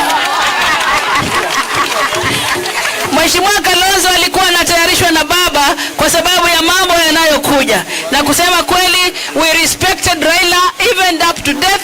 Mpaka leo wamama wengi walitaka kuja hapa, lakini tukawaambia tafadhali, mama pia anataka tuende tu wachache, tutakuja kuwaletea habari baadaye. Mama Aida, feel loved, we are going to be with you. Urafiki huu ambao tulifanya na Wiper na watu wa huku pamoja na baba Raila ni tumekuja kucement leo ya kwamba we shall stay that way, we'll continue loving you, we'll continue praying for your family, na watoto tuwaombee kabisa. Basi wamama wa Mombasa wamekuja na leso nyingi, wakasema Mama Aida hatawahi kununua leso tena, zimekuja kwa wingi. Naomba binti yangu Mrs. Kennedy Kalonzo aweze kukufunika na leso, na Mama Ruth kuja mbele na nisikie nduru za kina mama.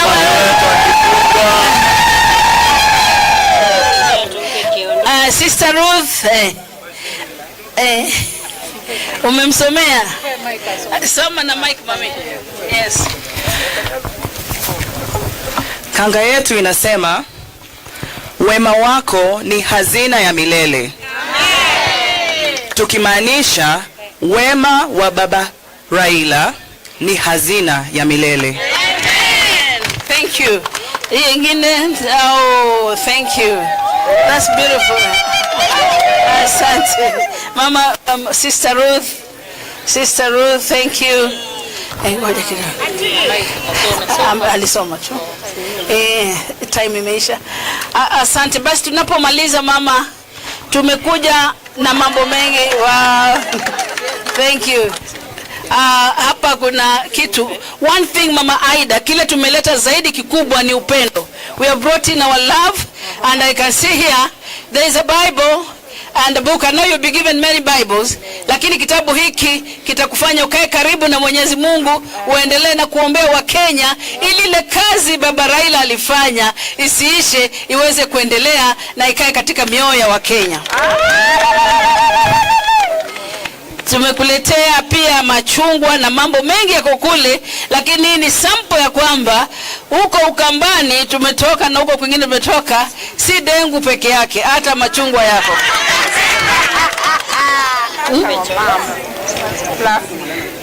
Asante. Empatie mama hii, atapatia marafiki zake mwenyewe, atajifunga yeye mwenyewe. Hizo ni leso za Mombasa. Mama, Mungu akubariki na ujue unapendwa sana. Thank you mami. Mama anapata leso mingi sana, kwa hivyo hapa Bondo hatutaki kuona wanawake wanapeana chakula bila leso. Thank you. Asante sana. Wiper Democratic Front Women League. God bless you. God bless mama. Anaona mama sasa hata amevalishwa kuwa Wiper. Asante sana. Thank you very much. Thank you. Na hawa mama ni wajanja sana. Hiyo kala wiper wamechanganya na ya ODM. Sasa hii kitu imeisha bana. Si ndio? Mama ukimaliza period yako ya morning, we'll invite you come utembee huko kote, Wakamba wakikuona, Wakikuyu wakuone, wale makabila zingine mpaka huko Mombasa watakuwa wanaona baba ndani yako. Asante. Tunashukuru. Asante. Twasema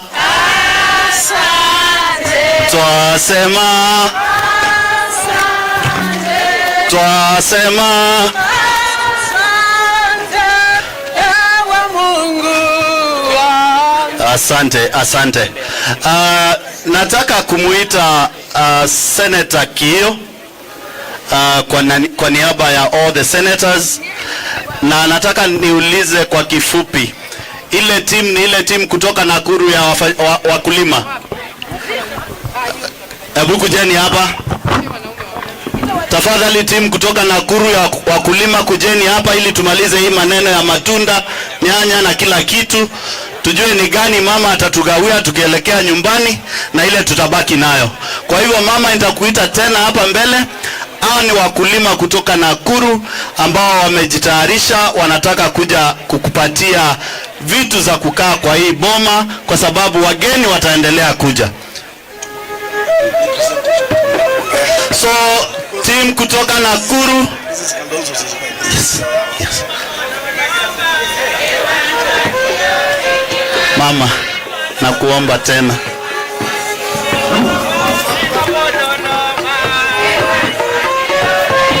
Asante.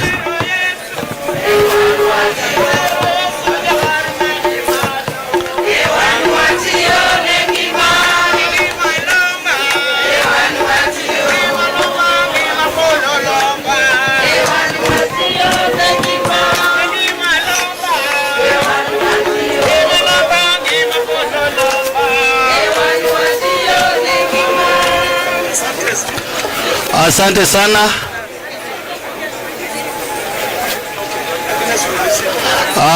Naambiwa Agnes will receive on behalf of mama.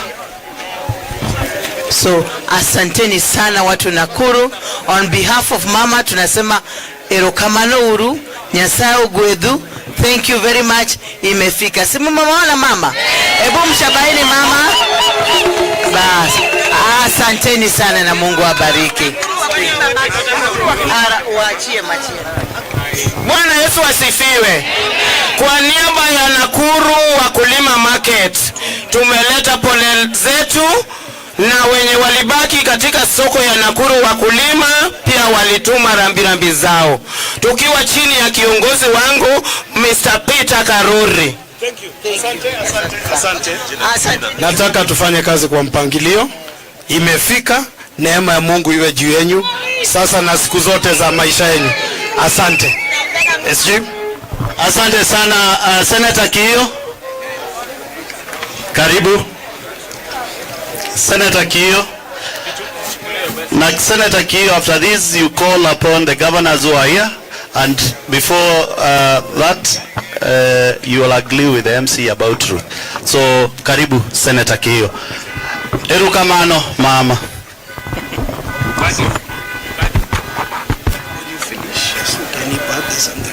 Okay.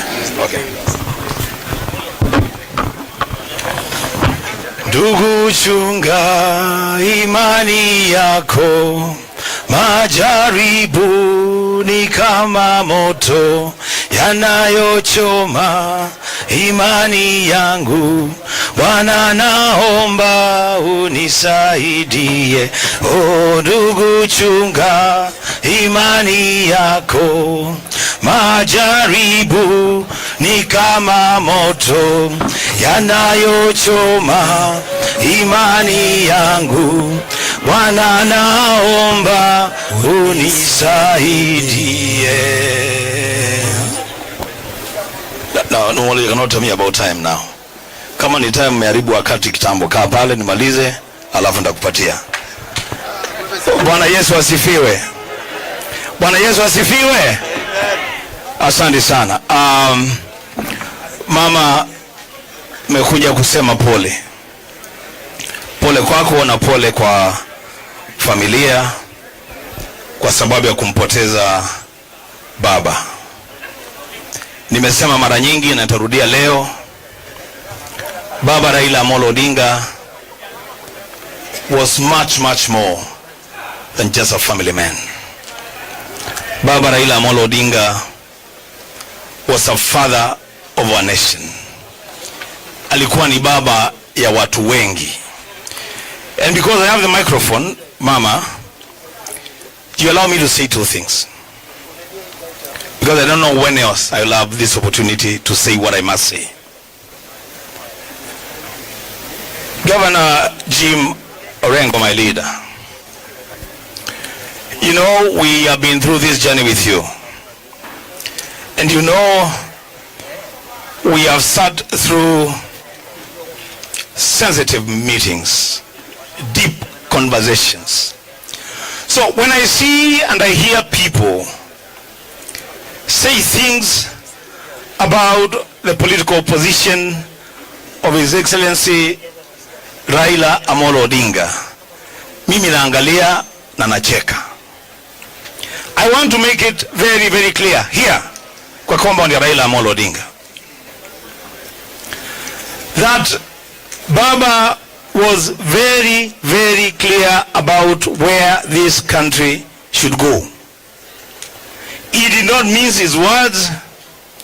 He said it as it is. Nimesikia mama vile tumekuja huku, kuna watu mbwembwe, watu wanaongea maneno yao ambayo haeleweki. Mama, we are not here for those people. We are here for you and your family. And we thank God because you have received us. Wale ambao wanasema maneno yao kuhusu our visit to this place, I can only say, pole, we have been received by Mama. And Mama, I will be asking you after this morning period, please show me a sign. How should we deal with these people around some areas who think that Baba was more of their leader than he was a leader in this country?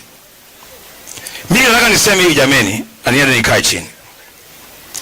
I thank God kwa heshima ya Mwenyezi Mungu.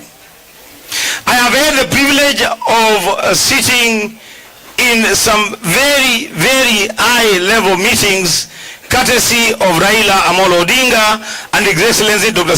Kalonzo Musyoka, and I know that of all the friends that Raila Amolo Odinga has had in politics, and this, I believe this until my grave, I know that the one man that was a true leader and a true friend of Raila Amolo Odinga is one Kalonzo Musyoka. His Excellency, there are things that you know and I know, and Raila knows. Na wacha mimi niseme, this man here, as the blessings of his leader, his former boss, Raila Amolo Odinga, to take this country to the next level. Ukitaka kujua hiyo nifuate baadaye uniulize maswali. But I see people talking, oh, sijui Raila alikuwa amefanya. Stop it. Forget it. Governor Orengo, you know very well. You know very well there is a meeting that took place somewhere between yourself, myself, and our two leaders. And you know that what conversations we have had. Hii ingine ya watu kuongea ovyo, hii ni maneno tu ya watu ambao hata hawajui wanaenda wapi. Lakini sisi Mama, when you show us a sign, we shall deal with those people. We shall deal with them. Raila Amolo Odinga belongs to all of us. It doesn't belong to just a few people. Raila Amolo Odinga is our father. And that is why we are here. Personally, I have benefited from the love and care and direction and guidance of Raila Amolo Odinga. That is why I am the deputy leader of the Senate of the Republic of Kenya today. That is why I am the national treasurer of Azimio One Kenya Alliance today. And Raila, where he rests, he knows very well that in the Senate of the Republic of Kenya, in the Parliament of Kenya. He is a fighter, a man that he entrusted to make sure that hii dunia yetu ya Kenya, we give direction in terms of where opposition politics should be going. That is my position. That will be my position today, tomorrow, and on the third day, I will have accomplished my mission. I thank you. Asante Senator Kio, tutakuona nyuma ya tent tupate hiyo maneno tuendelee nayo mbele. Nataka niite the clergy. The clergy please. Musinilani. Najua mko na mafuta ya upako. Bobby. And I want to plead with you, please, whatever you are doing, you do it quickly. The clergy, please. After the clergy,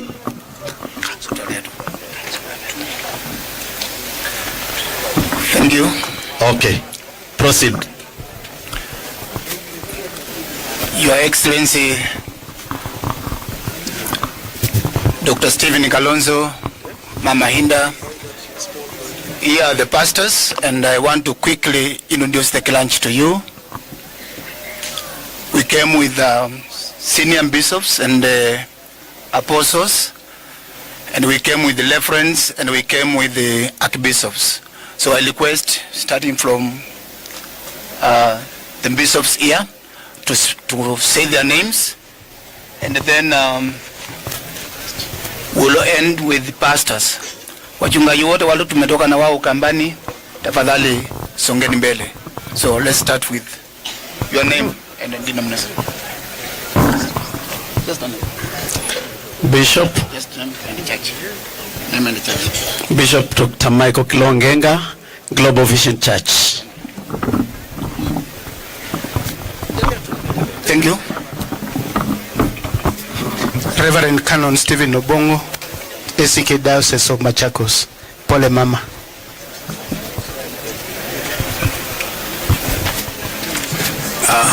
Bishop Frederick Masao Sosi. The church is called the True Church of God, Machakos. Bwana asifiwe. Majina yangu ni Apostle Peter Nyambali kutoka Kitui Central.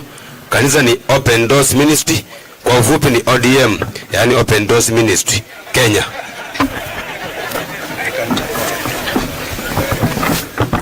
Bwana Yesu asifiwe. Pole mama. I'm Apostle Duncan Mailo from Machakos. God bless you. Thank you. Reverend Godfrey Wambua, House of Hope Church. Thank you.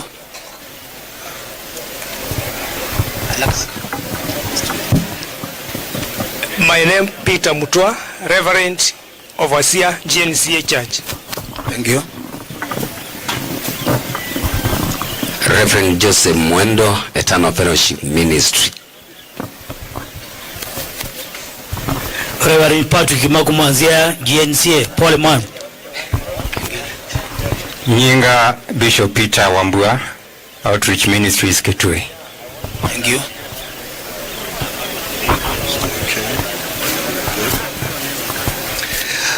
I'm Reverend Dr. Matthews Mwalwa of the AIC Karen Chapel and a very good friend of the Governor Orengo and others of the ODM.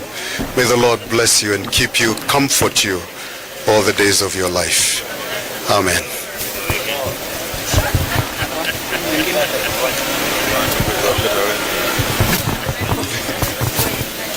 Mama Dr. Raphael Nzuki Kituva, Good News Church of Africa.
church.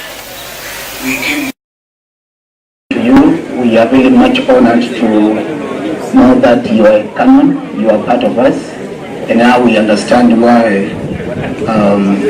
Laila Molondinga was so strong, because there was prayer in this family. And number two, I want to maybe answer some people who may have some question why people keep on coming here after the burial.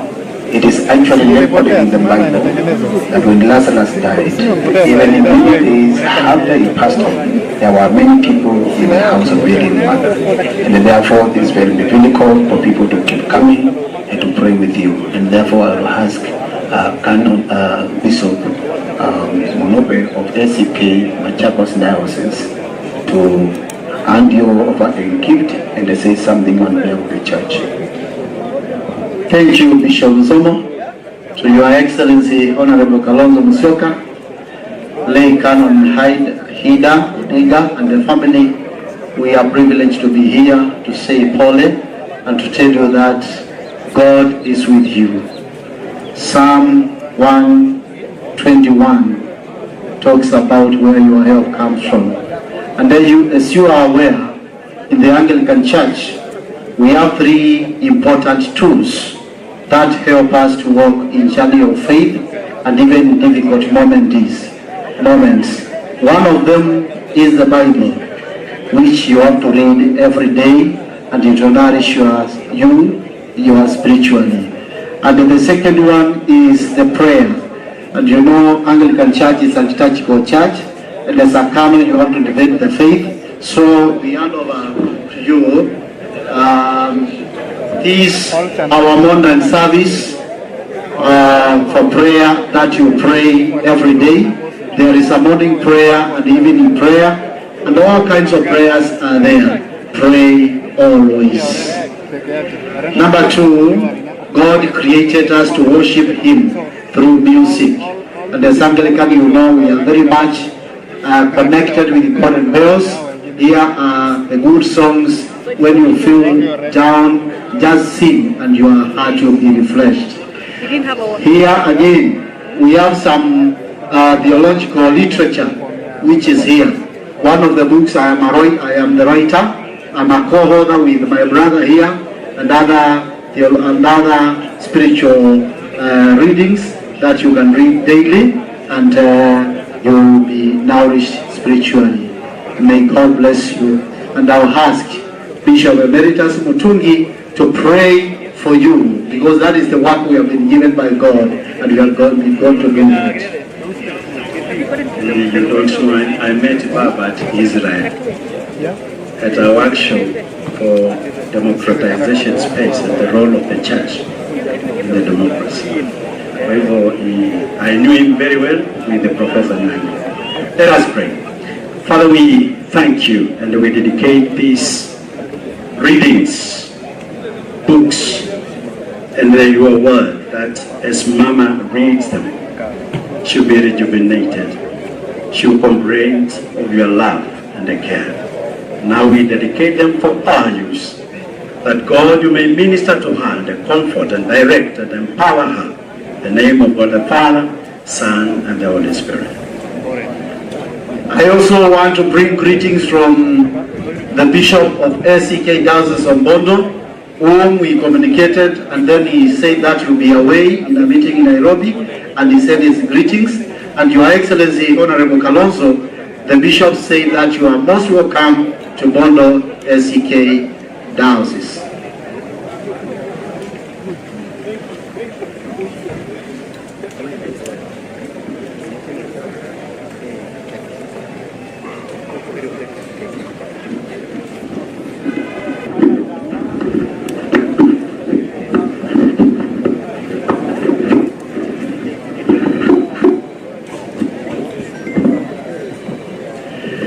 Thank you, men of God.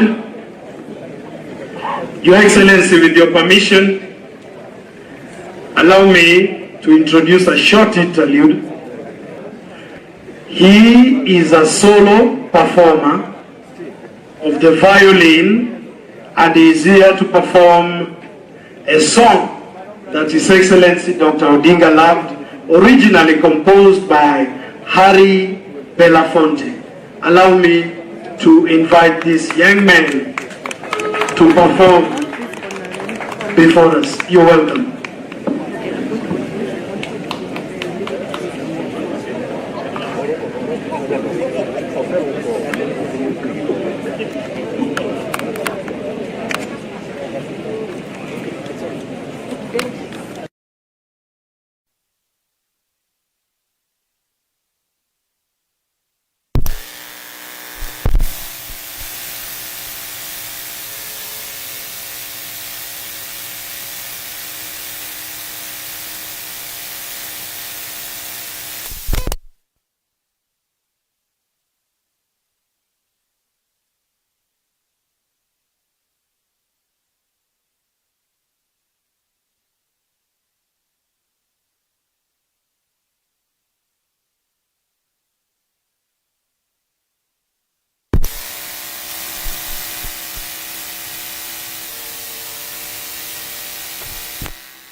Will be with this young man. Without much of which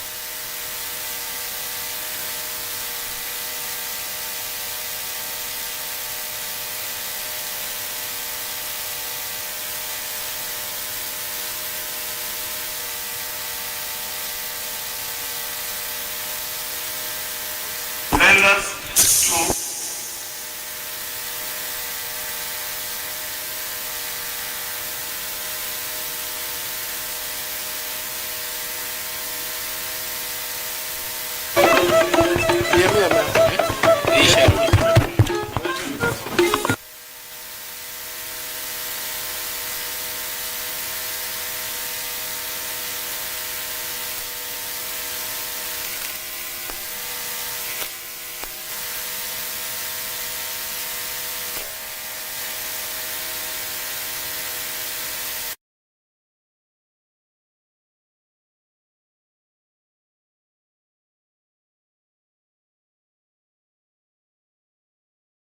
and I have on my back, I have my governor Mzee James Orengo na wenzake na wageni wote ambao wamefika hapa.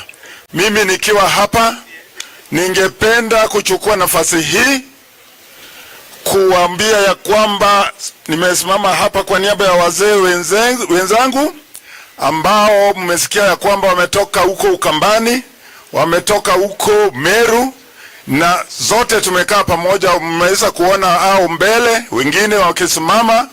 Nataka kuchukua nafasi hii kuwakaribisha, na pia niko hapa na Keru wa Luo, Mzee Odungi Randa, ambao ndio kiingi wetu Wajaluo. Akiwa hapa siwezi kusema mengi, yangu ni kuwakaribisha sababu mimi najua wengi wanaenda mbali.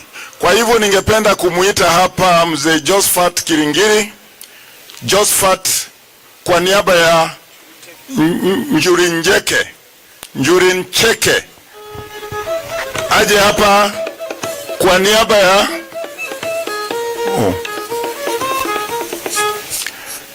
Okay. Josephat, I know Washington is also it's okay. Mama wetu Daktari Aida Odinga, Excellencies, Gavana wa Siaya Mheshimiwa Gray Orengo, His Excellency Kalonzo Musyoka, wazee wenzangu, majina yangu naitwa Josephat Murangiri Kirinya. Mimi nimetoka Meru nikiongoza wazee wa Njuri Ncheke, na unaona wanasimama pale, na tumekuja hapa kuomboleza kuachwa na baba yetu tukiwa wa Kenya. Sina mengi ya kusema isipokuwa tu kusema pole mama, Mungu amfariji, mukae na amani, tuungane wa Kenya wote vile baba yetu alikuwa anapendelea. Ni shujaa wetu tukiwa wa Meru, ni shujaa wa Kenya. Nafasi hii nipatie my Secretary General Programs ndio aendese hii kipindi. Asante sana. Thank you.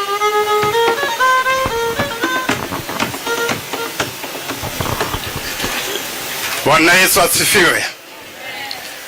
Mama, Your Excellency, Mama Raila Omolo Odinga, sisi wazee wa Meru tuko hapa, na mimi najua tunataka kurudi Meru, kwa hivyo hatutaongea sana. Pale kwa mzee tuliongea kidogo, na maybe utaambiwa tulisema nini. Ruth, nimekuona hapa mheshimiwa, asante sana, najua unanijua vizuri. Mudhani wetu namuona hapo James Olengo, najua is our mudhani from Meru. Mheshimiwa Excellency Kalonzo, you are there also, na tujua vizuri. Mama, tungekuwa na mambo mingi ya kusema, na mimi nilisema kidogo wakati tulikuwa kwa mzee. Kama kuna watu wamefanyia hii Kenya kazi, ni hii family ya mzee Odinga.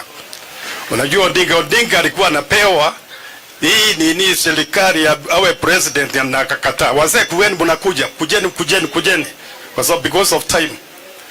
So na yeye akakataa, akasema there is no independent without Jomo Kenyatta, and that's how Kenyatta became the president. Raila amefanya mambo mingi, amefungiwa, amefanywa nini detentions and what have you, na huyu mama hakumwacha. Wengine kina mama hapa bwana, akitoroka wiki moja unakuta mama ameenda, amefunga bilago ameenda. Lakini this lady, she never dare do that. Mtu anakaa for 9 years detention without trial, na mama anaendelea kumngojea. Unataka kuniambia mama mrembo kama huyu hakuwa anapata vijana wakumkatia kidogo? Si alikuwa anakatiwa, na alafu anakataa, yeye anasema kuna mzee anangojea. Tunakupenda mama na tukuheshimu, tulikuheshimu sana tukiwa Meru, tukiwa Njuri Ncheke. That's the way Meru women also behave. Olengo, unajua hivyo, tunasema Meru minimum years 30 years, mama hawezi kutoroka kwa sababu anakupenda. Mimi nasikia time imekwisha. Taita mzee mmoja, kuna ile mambo tulifanya tu kwa sisi tuongee mambo ya politics, lakini we are divided in politics in Meru. Njuri Ncheke, we work with the government of the day, and that's the way it has been since 1747. So tuko namna hiyo. Tutapiga tu national anthem ya Njuri Ncheke moja tu, halafu mtatukubali. Sawa?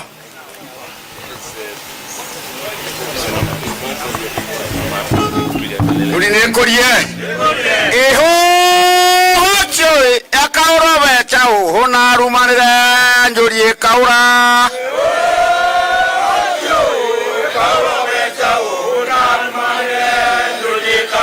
eho hocho Njuri etamba kora iroginga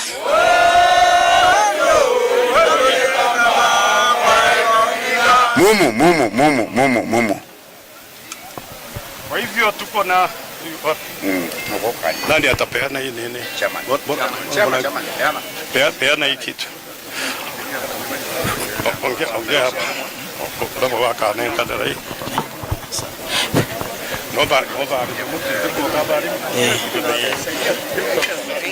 Mama yetu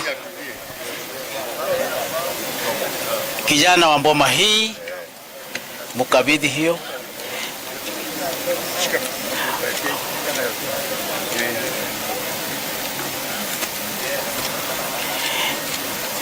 Hii ni ya kukirizi mapepo yote kwa hii jamii. Ndio tunatumia mira yetu ya Kimeru. Kama kuna mapepo yote sasa tumetoa. Na Mungu ambariki. Asante sana wazee wetu. Kwa hii buzi moja ni ya mzee, ile mzee tunajua amebaki akiwa mzee kwa hii nyumba. Dr. Buru ako na moja hapo. Ingine ni ya kijana Junior. Ingine ni ya Ruth na ingine naye ni ya mama.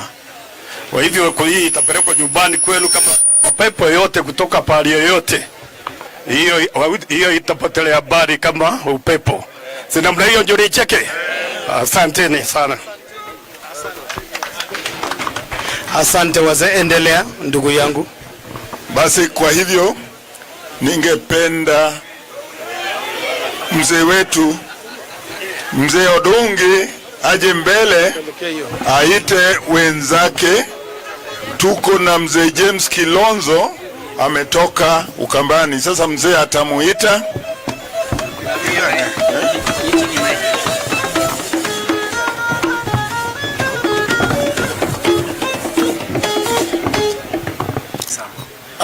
Thank you very much, His Excellency, the former President of the Republic of Kenya, Kalonzo Musyoka, Mama Ida,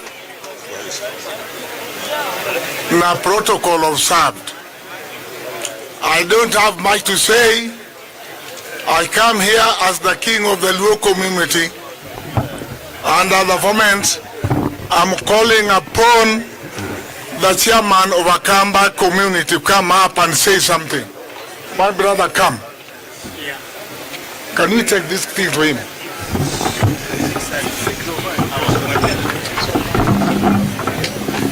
Can the Akamba Clans Governing Council of Elders stand here, please?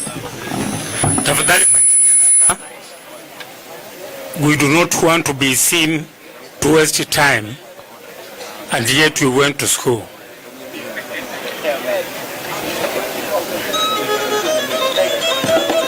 Akamba Clans.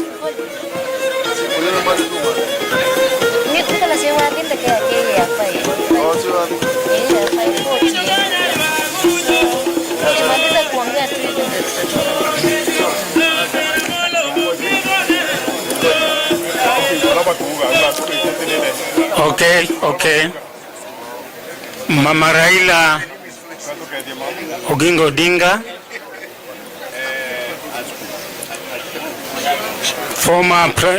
former Vice President Stephen Kalonzo Musyoka, governors who are here, senators, ministers, MCAs, and everybody who is a friend of this home, and it appears all Kenyans are friends of this home.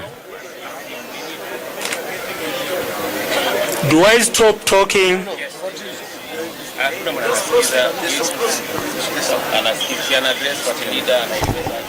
Okay. Yeah, okay. When I was young, somebody someplace told me, when called upon to say something to a multitude like this one, don't shy off. Just look big, clear your voice, and assume the seriousness of a public speaker. Then your external appearance will compensate for your lack of substance. I'm not one who would like to say something in a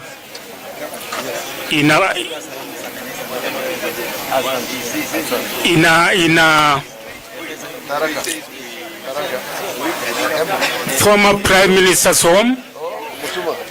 Madam, we have come to condole with you, and we specifically brought kijana wetu Kalonzo ili tuje naye tulie na wewe, na nataka kukuambia we shall continue to be with you. These are the Kamba leaders of the 22 Kamba clans. They are all not in because of a few other problems here and there, but these are the ones who have come. I do not want to finish time calling upon their names, but you can see them. Apart from coming to say pole to you, we have also come to make a follow-up of that friendship that your husband, I call him Nambi, and that personal friendship with our son Kalonzo Musyoka. Tumekuja tukuambie wewe pamoja na watu wako pia tumeleta posa yetu.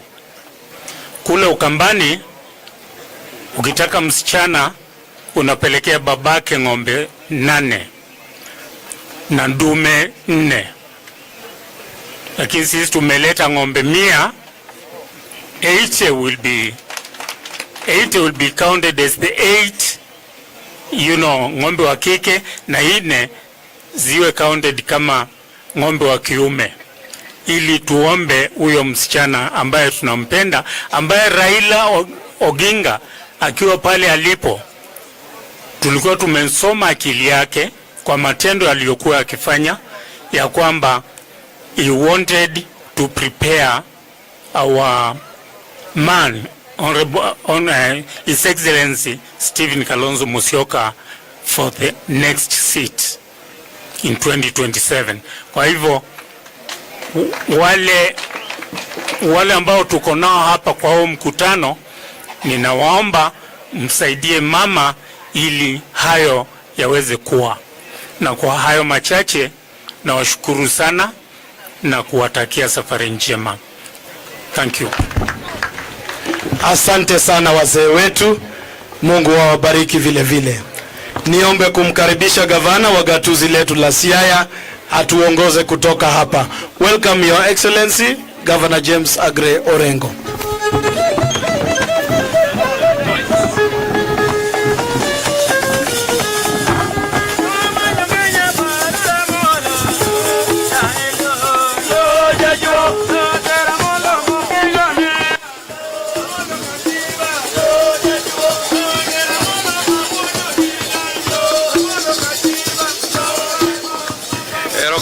Kamano, tutafupisha kwa sababu tuliongea pale Kango Kajaramogi, lakini kwanza kabla sijasema lolote, nataka tena nirudishe asante nzito sana kwa wageni wetu ambao wamekuja leo, haswa His Excellency Stephen Kalonzo Musyoka, ambapo hapo mbeleni alikuwa Vice President of the Republic of Kenya. Tunawapokea hapa Opoda, na pia tuna wale wenzetu kutoka Mlima Njuri Cheke amekaribisha, na mmekaa pamoja na wazee na Keri mwenyewe ya Wajaluo yuko hapa. So asanteni sana kwa kufika hapa. Sasa bila kupoteza wakati, ni mwalike kwanza kabisa kama wa Raila, wewe kuja dakika moja peke yake.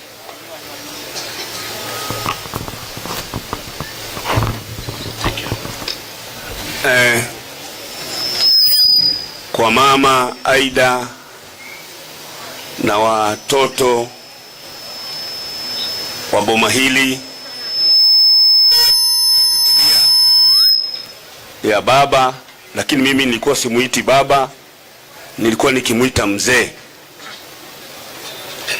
Kwa familia ya mzee sijaweza kirasmi kupeana rambirambi zangu, manake mimi kwetu ni Murang'a, naitwa Mweha Kamau, lakini kwa sababu ya kukaa na huyu mzee na huyu mama karibu miaka 33, watu wakaanza kuniita na jina lingine, lakini Wakikuyu wanasema jina ni jina, linakuza mtoto.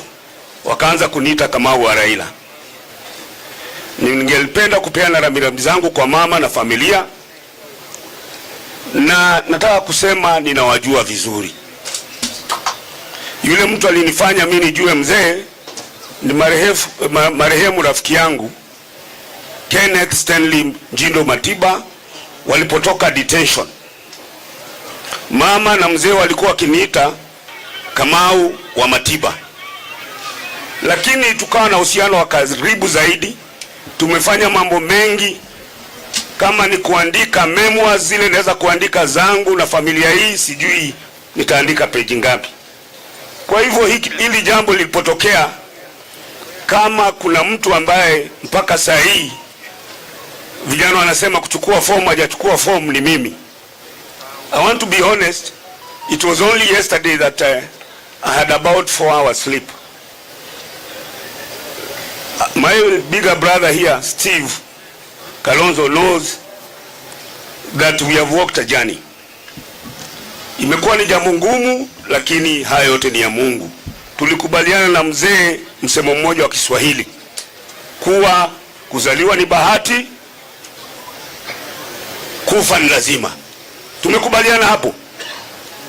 Mimi sitaongea mengi. Nimeshukuru kwa jamii ya Wiper kuja, mumempatia rafiki yangu mzee Raila Odinga heshima ambayo haijaonekana ulimwengu mzima. Mimi kibinafsi ama kama mtoto wa jamii hii, manake I'm like an adopted child in this home. Hakuna kona ambaye sijui.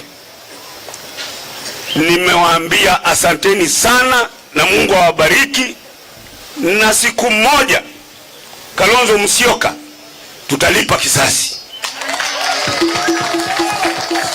Ninasema hivyo nikijua vile mimi najua, manake mimi ni mundani. Lakini sitaongea mengi. Ndugu yangu Kalonzo, umeachwa na jukumu. Nitaongea na Kikuyu, manake mnaelewa Kikuyu. Inyo ikamba nemuwati gona wira Raila neramu kinyirie handu mware mona ya uhange ni hanyu. Tuwe hamwe mware mona ya uhange ni ha. Kuna nyimbo imeimbwa hapa na kijana, lakini kuna nyimbo nyingine tulikuwa tunaimba na mzee wakati ule tulikuwa tukinywa uji vile Uhuru alisema. Liliguruma likoni likatiririka, hao pasenja wakafelea baharini. Dereva komo ungama zako zimekwisha, kwetu Mombasa jirani wazikwa shirika. Liona hivyo kwa herini. Asanteni. Well done. Now it is my honor and privilege to invite His Excellency the Governor for Makueni, and before he says anything, I want to say Junior is one of the sharpest legal minds in the Republic. And also, I was with him in the legislature. He was one of the best parliamentarians, I must say, from Ukambani. And thirdly, in the many petitions we have done, presidential petitions, alikuwa huko ndani kama lawyer ya baba. So karibu sana Mtula Kalonzo. Thank you.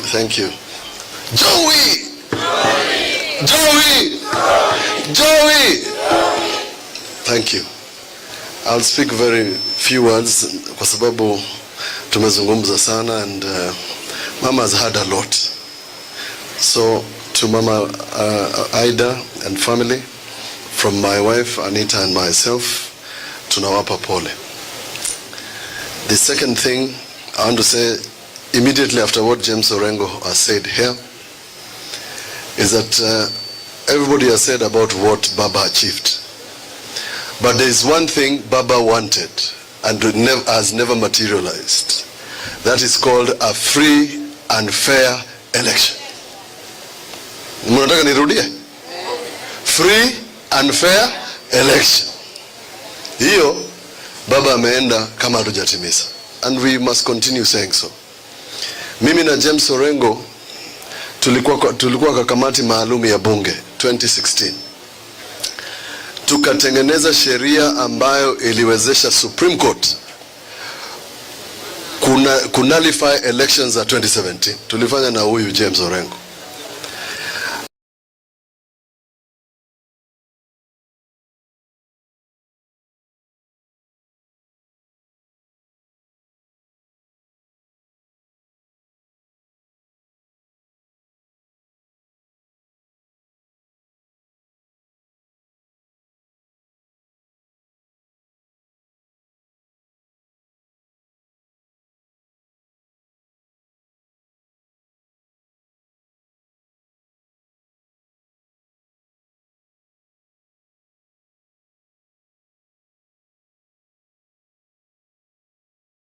When we did the law, everybody in the party, ODM na nini, walitoa fujo ya maajabu. Wakisema mimi na huyu ni wasaliti.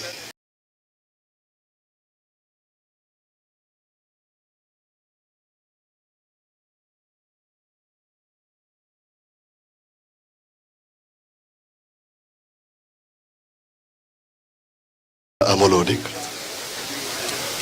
It caused me distress when I lost my father.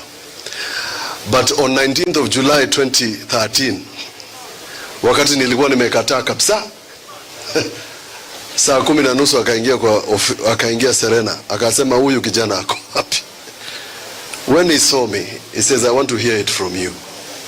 Are you ready for this election? And I said, yes, I was. Together with Stephen Kalonzo Musyoka, wakaniinua juu. And this is what your father said. And I want to repeat it to you. The king is dead. Long live the king. That's what he said. That's what he said. And here I am. And here you are. So let's say to Baba, the king is dead. Long live the king.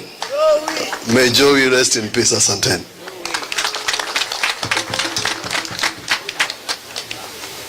Sasa, as part of the family, it's my honor and privilege to invite Honorable Ruth Odinga. Ruth Odhiambo Odinga.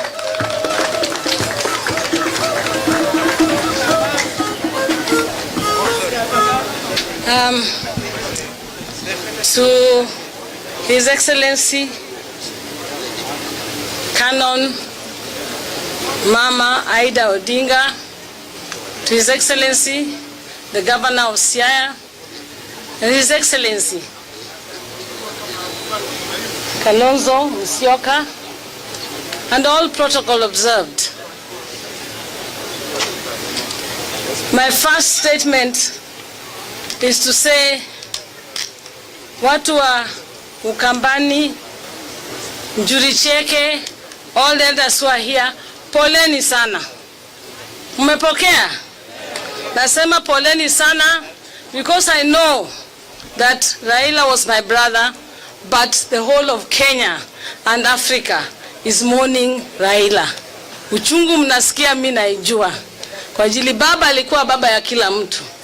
Hata sisi watoto, kama mimi ni dada yake kitinda mimba, lakini alikuwa saa zingine anawapenda huko nje kushinda hata mimi. Alikuwa na wale wanamuita ndugu kushinda hata sisi, na alikuwa akiwa nao anawapenda saa zingine hata sisi tunasikia uwivu, kwa ajili anawapenda tushinda. He loved Kenyans, he loved Africa, and there was no born in Raila Odinga that said that he was just a Luo and loved only Luos. Tusahau hiyo. Alipenda kila mtu, kila pahali, hata Wajerman umeona wamekuja. Ukienda China ndiye alipendwa sana, ukienda America ndio utajua itakuwa wa Kenya, wa Kamba, kila mtu alikuwa anakuja karibu na yeye because of the heart he had. I don't think there's anybody I know apart from his father Odinga who had that kind of heart. And I'll tell you, his heart lives on. His heart lives on. I'm sure wherever he is, he's really watching us. I don't think there's any grave that has been visited. And as Al Jazeera said, and as we can see, even as a family, that this, to me, is something I only saw when I went to Israel. Watu wanakuja, tunafikiria kesho ndio sasa itapungua. Then kesho ndio inaendelea kuja, watu wanaendelea kuja. I'm just saying this, that my brother in death as in life was a really loved man. And us as a family, we thank you all, because we don't even have a moment of mourning. We are not alone. You're with us.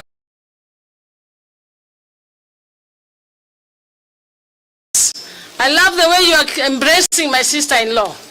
In fact, right now, I expected after this death, because normally, you know, I'm the last born that otoga kumamrima. I don't know how to say. So, you know, she also was my school teacher. So you can imagine. But I thank God. This time, hata kama napata kidogo na hepa kwa ajili kuna wageni. Nikishaenda akikana wageni na hepa hivi. So I don't get that kind of the onslaught. She's been really taken care of.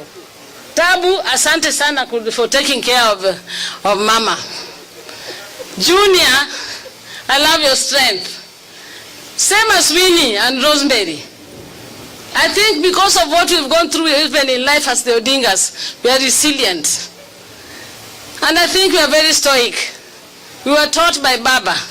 We've seen a lot during his lives and tribulations in Kenya. And so we are able to, and I'm assuring you that as the Odinga family, we are going to keep on carrying his torch and the torch of the Odingas. And please support us in that. We will make sure that this family continues and the Odingas will still continue shining. And for me, as I sit here, I keep on saying, His Excellency, I know the loss you've gone through. That was one of your best friends. And the two of you really looked after Kenya. You know, you can only be a warrior and you choose only a warrior to go with to war. Why Raila Odinga used to go all the time to war with Kalonzo? It's because he knew he's the warrior he can go with to war. And I know he's a lonely path, but don't worry. There'll be a warrior who's going to come out. You will not be alone in this journey to ensure that Kenya continues. For me, I know, you know, even Azimio hajavunjwa ama mlivunja. Ongea, wewe ni lawyer nani? Or treasurer. Azimio bado iko. But I want to talk that as you even have the Azimio as it was, as you have Wiper as a party, you can see Wiper being strong. I can assure you as Kenyans that ODM will remain strong, ODM will remain united, and ODM will remain one. And I can tell you that ODM is going to any negotiation table as a strong, one, united ODM. We will not allow ourselves to be weakened. This is a party like the party of the Kenya People's Union, which was started by Oginga Odinga, which was a party for the people, of the people, and by the people. And so that is the same tenet of which we have ODM. ODM is a party for the people. And because it's not a cash party. Huwezi kununua watu tu juu na chini na nini. ODM is not a cash party.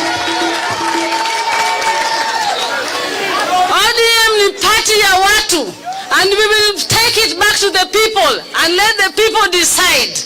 But the people are going to decide, and I can hear the wave coming. They are deciding that ODM inabaki na iko huku na ODM will go. Come 2027 tutaona vile tutafanya, lakini tutaingia kwa any negotiation, any election where we're having a strong ODM. Asanteni, Mungu awabariki.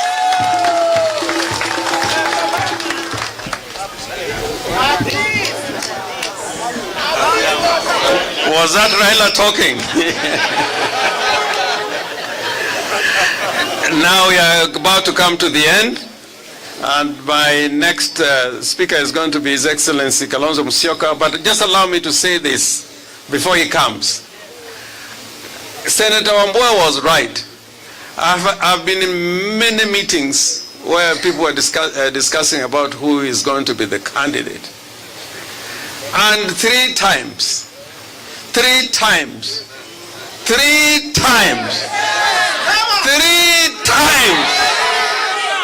Kalonzo has said, nakuachia wewe ndugu yangu Raila. In 2013, in 2017, and in 2022, where he said, I don't even need a position. If there's a principled man in Kenya, like Raila Amolo Odinga, is Kalonzo Musyoka.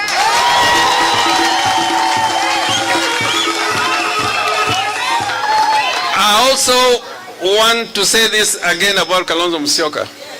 This guy has been a vice president. You know, power must be controlled. Ukiona watu wanakimbilia power, ati akiona uzito ya state, wanafikiria wamefika. Those are people who are going to destroy this country. Power must be controlled. That's why Raila fought for a new constitution, to oversight any government in power. So I want to see anybody in Kenya today who can say he loved Raila more than Kalonzo. I want to see. The second thing I want to say, Mama Ida Odinga yesterday, I don't know whether he was expecting a guest of such a texture to come today. Ya kwamba hii kitu ya kusema huyu ametoka Bondo, huyu anatoka Imbo, huyu ametoka Ukambani. I don't want to hear about that, because that is not the way to build a one Kenya. And today, nearly a representation of all Kenya is here. That is what Ida was talking about yesterday. And Raila was also talking about inclusion, not of any communities alone, but in one big tent called Kenya. Finally, let us not experiment. There's a science about winning elections. And one of them is to be resilient and to make sure what Mtula was saying, that there's going to be free and fair election. Unaona jirani amefanya election 98%. 98%. Hata kuna jamaa mmoja kutoka Sudan alikuwa anauliza Ibrahim, ambao ni mfanyabiashara anajulikana sana. Anasema kama unaweza kupata 98%, sasa unakataza wengine kusimama kwa nini? If you can get 98%. So I join Ruth in saying, let us not kill political parties. Let us not kill political parties. Na ODM, sisi kama watu wa ODM, msifanye makosa ya kumezwa. Makosa ya kumezwa. Makosa ya kumezwa. Makosa ya kumezwa. KADU ilimezwa. PNU ilimezwa. DP ilimezwa. Jubilee karibu imezwe. In a strong Kenya to come, we need a strong Wiper. But we need also a strong ODM.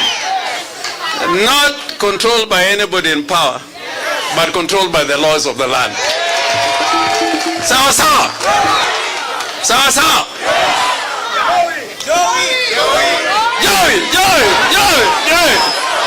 Joey. And I was going to forget. All of us today went to where Raila is lying. I never imagined. All of you, we assumed that Raila is immortal. We assumed this man is going to live forever. So now in whatever you do, know that you are not immortal. Do something like Raila did. And those who thought Raila had no impact in this country, you have now known in death that is more powerful than you think. Kwa hayo namwomba ndugu yetu Senior Counsel Vice President Stephen Kalonzo Musyoka.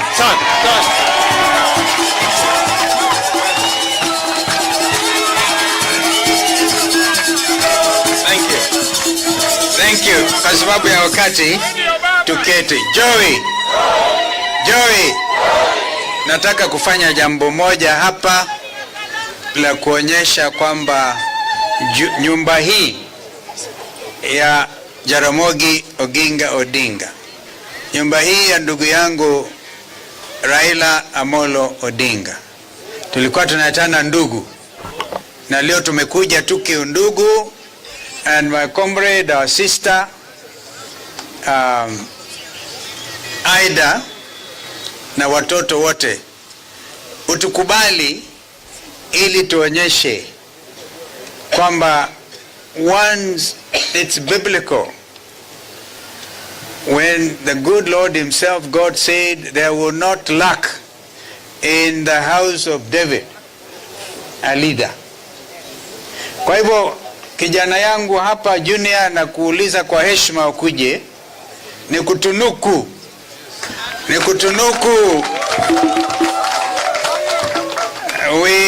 and this will connect you not just with the Luo nation, no, of course the Kamba nation. Your late father and I worked closely to liberate this country. That struggle must continue. So I'm giving you the charge today. These are instruments of power. Hii ni upinde na iko pia mishale yake ya kulinda jamii ya Jaramogi na jamii ya Raila na jamii ya Wajaluo.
I think Mubingo is it?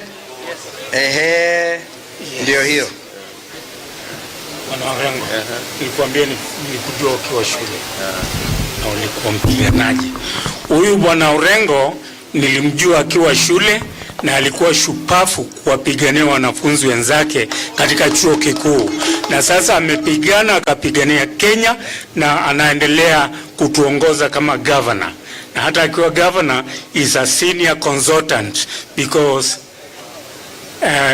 His Excellency here anamuita senior counsel. It's my senior. Kwa hivyo nakupa hii, wewe ukitembea nayo, it is even more valuable than this one of mine. Thank you.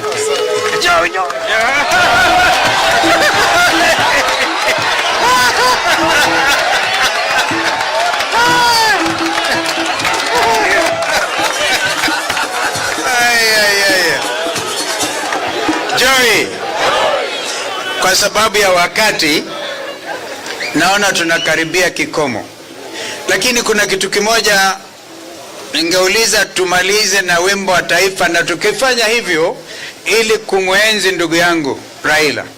It is only the two of us, if you realize, and I think Jim at some stage, who recognize our national anthem was our prayer. Na tulikuwa tunashika hapa. Sasa ndugu yangu amelala. Ili kumwenzi Raila, nauliza jamii ya ODM, jamii ya Wiper Patriotic Front, tukumbuke tumetoka wapi. And when we sing our national anthem, tukishika hapa tunakuwa tunamkumbuka Raila. Wangapi wanakubaliana na mimi? Joey. My recommendation number 2. Tutamaliza na wimbo wa taifa kaini kidogo. Number 2, I hope the DJ atakuwa tayari. Number 2, juzi Ruto amekuja Kitui kwa Heroes Day. Mimi sikwenda Kitui. I said I was celebrating my hero, ndugu yangu Raila Amolo Odinga. Kwa heshima yake, Kitui County Assembly, mko hapa? I want you to move a motion expeditiously to name the newly renovated Ithookwe Stadium Raila Amolo Odinga. Joey. Nilimsikia Governor Wanga wakati wa mazishi ya Raila akisema Talanta Stadium, and I want to support that very strongly because mimi kama ndugu Raila tulikuwa mimi unajua actually was a better player than Raila kwa soka, but was a better commentator, and both of us were Arsenal. Watu wa Arsenal weka mkono nione. Namuona hata Keta. Na Raila loved sports. Raila loved Kenyans wapate heshima kwa marathon, kwa wapi kama ile ya juzi ya New York Marathon. Kalenjin akashinda akafuatiliwa na Mkamba. Now Talanta National Stadium ipatiwe jina Raila Amolo Odinga Stadium. And therefore, again, members of parliament from Wiper who are here, I think you move that motion, and I know that it is the right thing to do. It is the right thing to do. It came from Gladys Wanga, and I support it completely. I wanted to say that. Mwisho, because lazima tupate hiyo ndege, our boarding time is 5:40. 5:40. Yale ndugu Orengo amezungumza na yale seneta wa Kitui amezungumza, mengine nilisema pale kwa kaburi la ndugu yetu. Ile heshima kubwa tunaweza kumpatia Raila Amolo Odinga, nyinyi kama wana ODM, ni kuhakikisha hakuna mtu atadhubutu kusema he will look after ODM. Nilisikia hiyo nikashangaa kabisa. ODM is a grassroots mass party, and so is Wiper Patriotic Front. Na Raila hakuvunja azimio.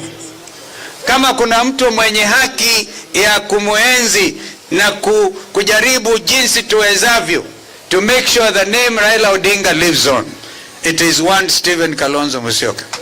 Nimemuuliza Mama Aida, hatujamaliza kumuenzi Raila. Raila ako na marafiki wengi duniani kote. With the permission ametupatia, we are going to have a week-long event in Nairobi to celebrate Raila Amolo Odinga at an appropriate time. And we will take that to every county to celebrate the champion of devolution. Kwa hivyo wana ODM, kumbukeni mimi niko, kama kuna mtu ambaye mnaweza kushirikiana na yeye, sio hawa.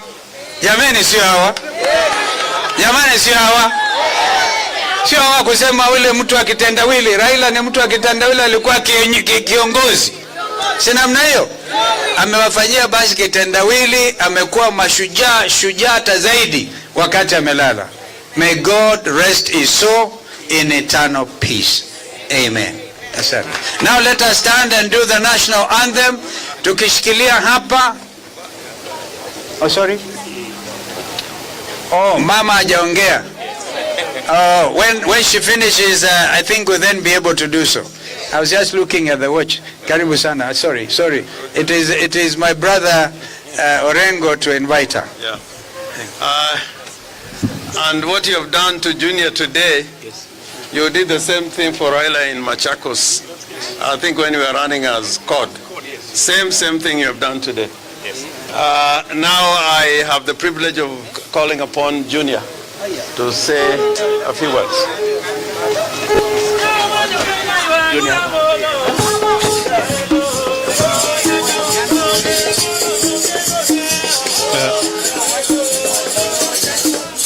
Asanteni. Your Excellency, Honorable Stephen Kalonzo,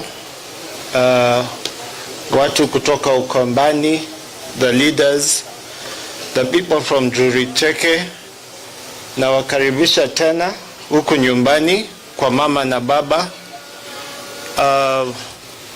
What I wanted to say is thank you so much, and thank you for coming. Thank you for coming to fellowship with Mama. Thank you for coming to pray with us. Today has been one of the most colorful days,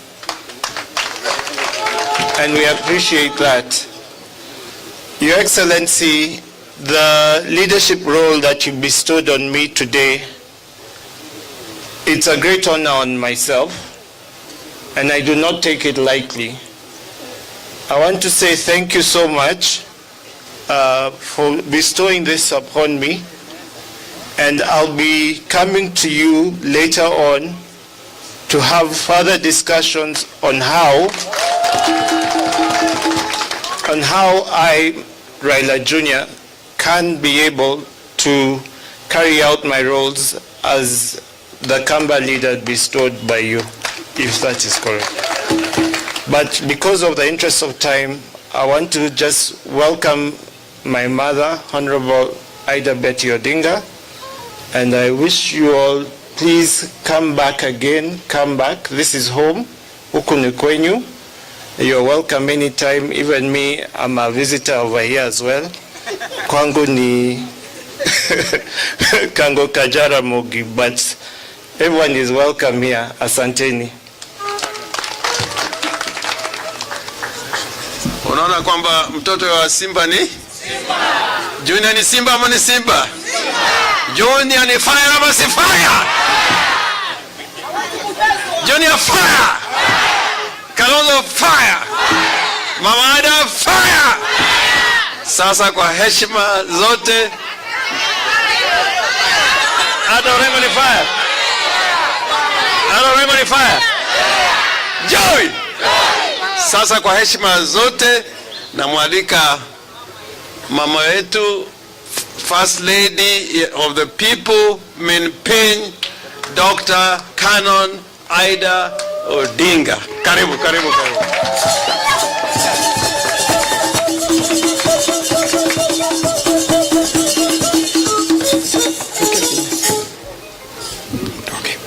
Kidogo. Asante sana, please be seated. Naona mawingu yametanda, kwa hivyo nitaenda haraka sana kwa sababu hii mvua yetu ikianza inaanza na fujo. Nitajaribu kuongea kwa haraka sana. Kwanza kabisa, I'm most grateful. I'm so thankful for all of you who have come here today. My big brother Kalonzo Musyoka, thank you very much, plus your team. the team that you come with, that include leaders, include bishops, includes everybody. Thank you so much for bringing this team here. Your action speaks louder than words. I also want to thank you for coming to mourn your brother. The other day I said, I don't know where we were, but during this period, maybe we're in Kisumu, maybe we're here. I told the people that in politics, there are no enemies. In politics, there are no enemies. Don't think that so-and-so, because he's in a different party, he's my enemy. He's not your enemy. And don't go fighting people on behalf. Don't make, particularly young people, don't make yourself tools to fight people who you perceive to be in the wrong party. You'll be wasting your time, you'll be killing each other for nothing. Because today, they are in different party. Tomorrow, they're in the same party. So, most important thing is that we fight for democracy in our country. I'm not a politician, I'm just talking. My profession is teaching. I'm a teacher. Let's fight for the democracy for all Kenyans. And we carry, or I'll ask my brother, that's what Raila used to call him, my brother Steve, that carry the country, not the Kamba. And today you have demonstrated it, because not all people who came here are Kambas. I even saw a Luo coming from Ukambani as one of our Kamba leaders. I don't know what is a Semboka. Huh? And not one, many. I saw many. So we are one people, and we must work as people of the same nation. In case, now I'm asking on behalf of my husband, to all those people who call him names and who thinks he was wrong, if he annoyed you or he did something that you did not like, I beg you to forgive him, because he's gone. But I can do that on his behalf. Forgive him, because he was forgiving people easily. He said, forgive and let's move on. So you also, wherever you are, don't hold grudges with him. He's already gone. He's with his maker. He's with the Christ. He's with God. He's not here. In fact, I think the Spirit is looking down at you and saying, what are they crying about? This is a good place. And I'm sure if there are people who go to good place because of their past deed, Raila is one of those people. Now, today, the guests who came today, you've done something that is not very common in this part of area. We know when you go to Yuagongato, inyaloka udogimo kareyo kata dik, ivigo. But Honorable Kalonzo Musyoka came with 100 heads of cattle. Okay, obiruga gidok meachiel yawa. Anko wacho apparently my ear is not working, serving me well. So I had to call Honorable Orengo to come and help me hear what he was saying. And not only that, he went and showed us 100 heads of cattle. Yawa. Dogotimo maber. Isn't that good? Not to mention the lot of foodstuffs that they've come with. Thank you so much. And I'm sure those who are going to come after you to the funeral, there's plenty of food. Don't worry. The Kamba Nation has brought us a lot of food that we are going to eat until Christmas and beyond. Thank you so much. And with those few remarks, I thank you so much. Thank you for coming. I know it's just about to start raining, and may God bless you. Thank you, Your Excellency. May I request that we all be upstanding, all unofficial headgear to be dressed down for the national anthem of the Republic of Kenya, first stanza.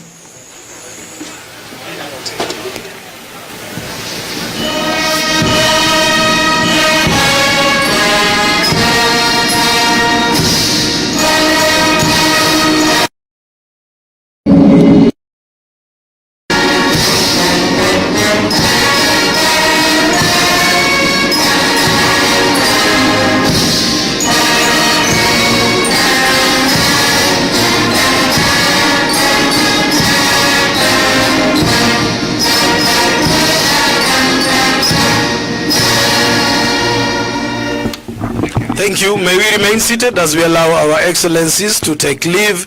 May God's grace be upon you now and all the days of your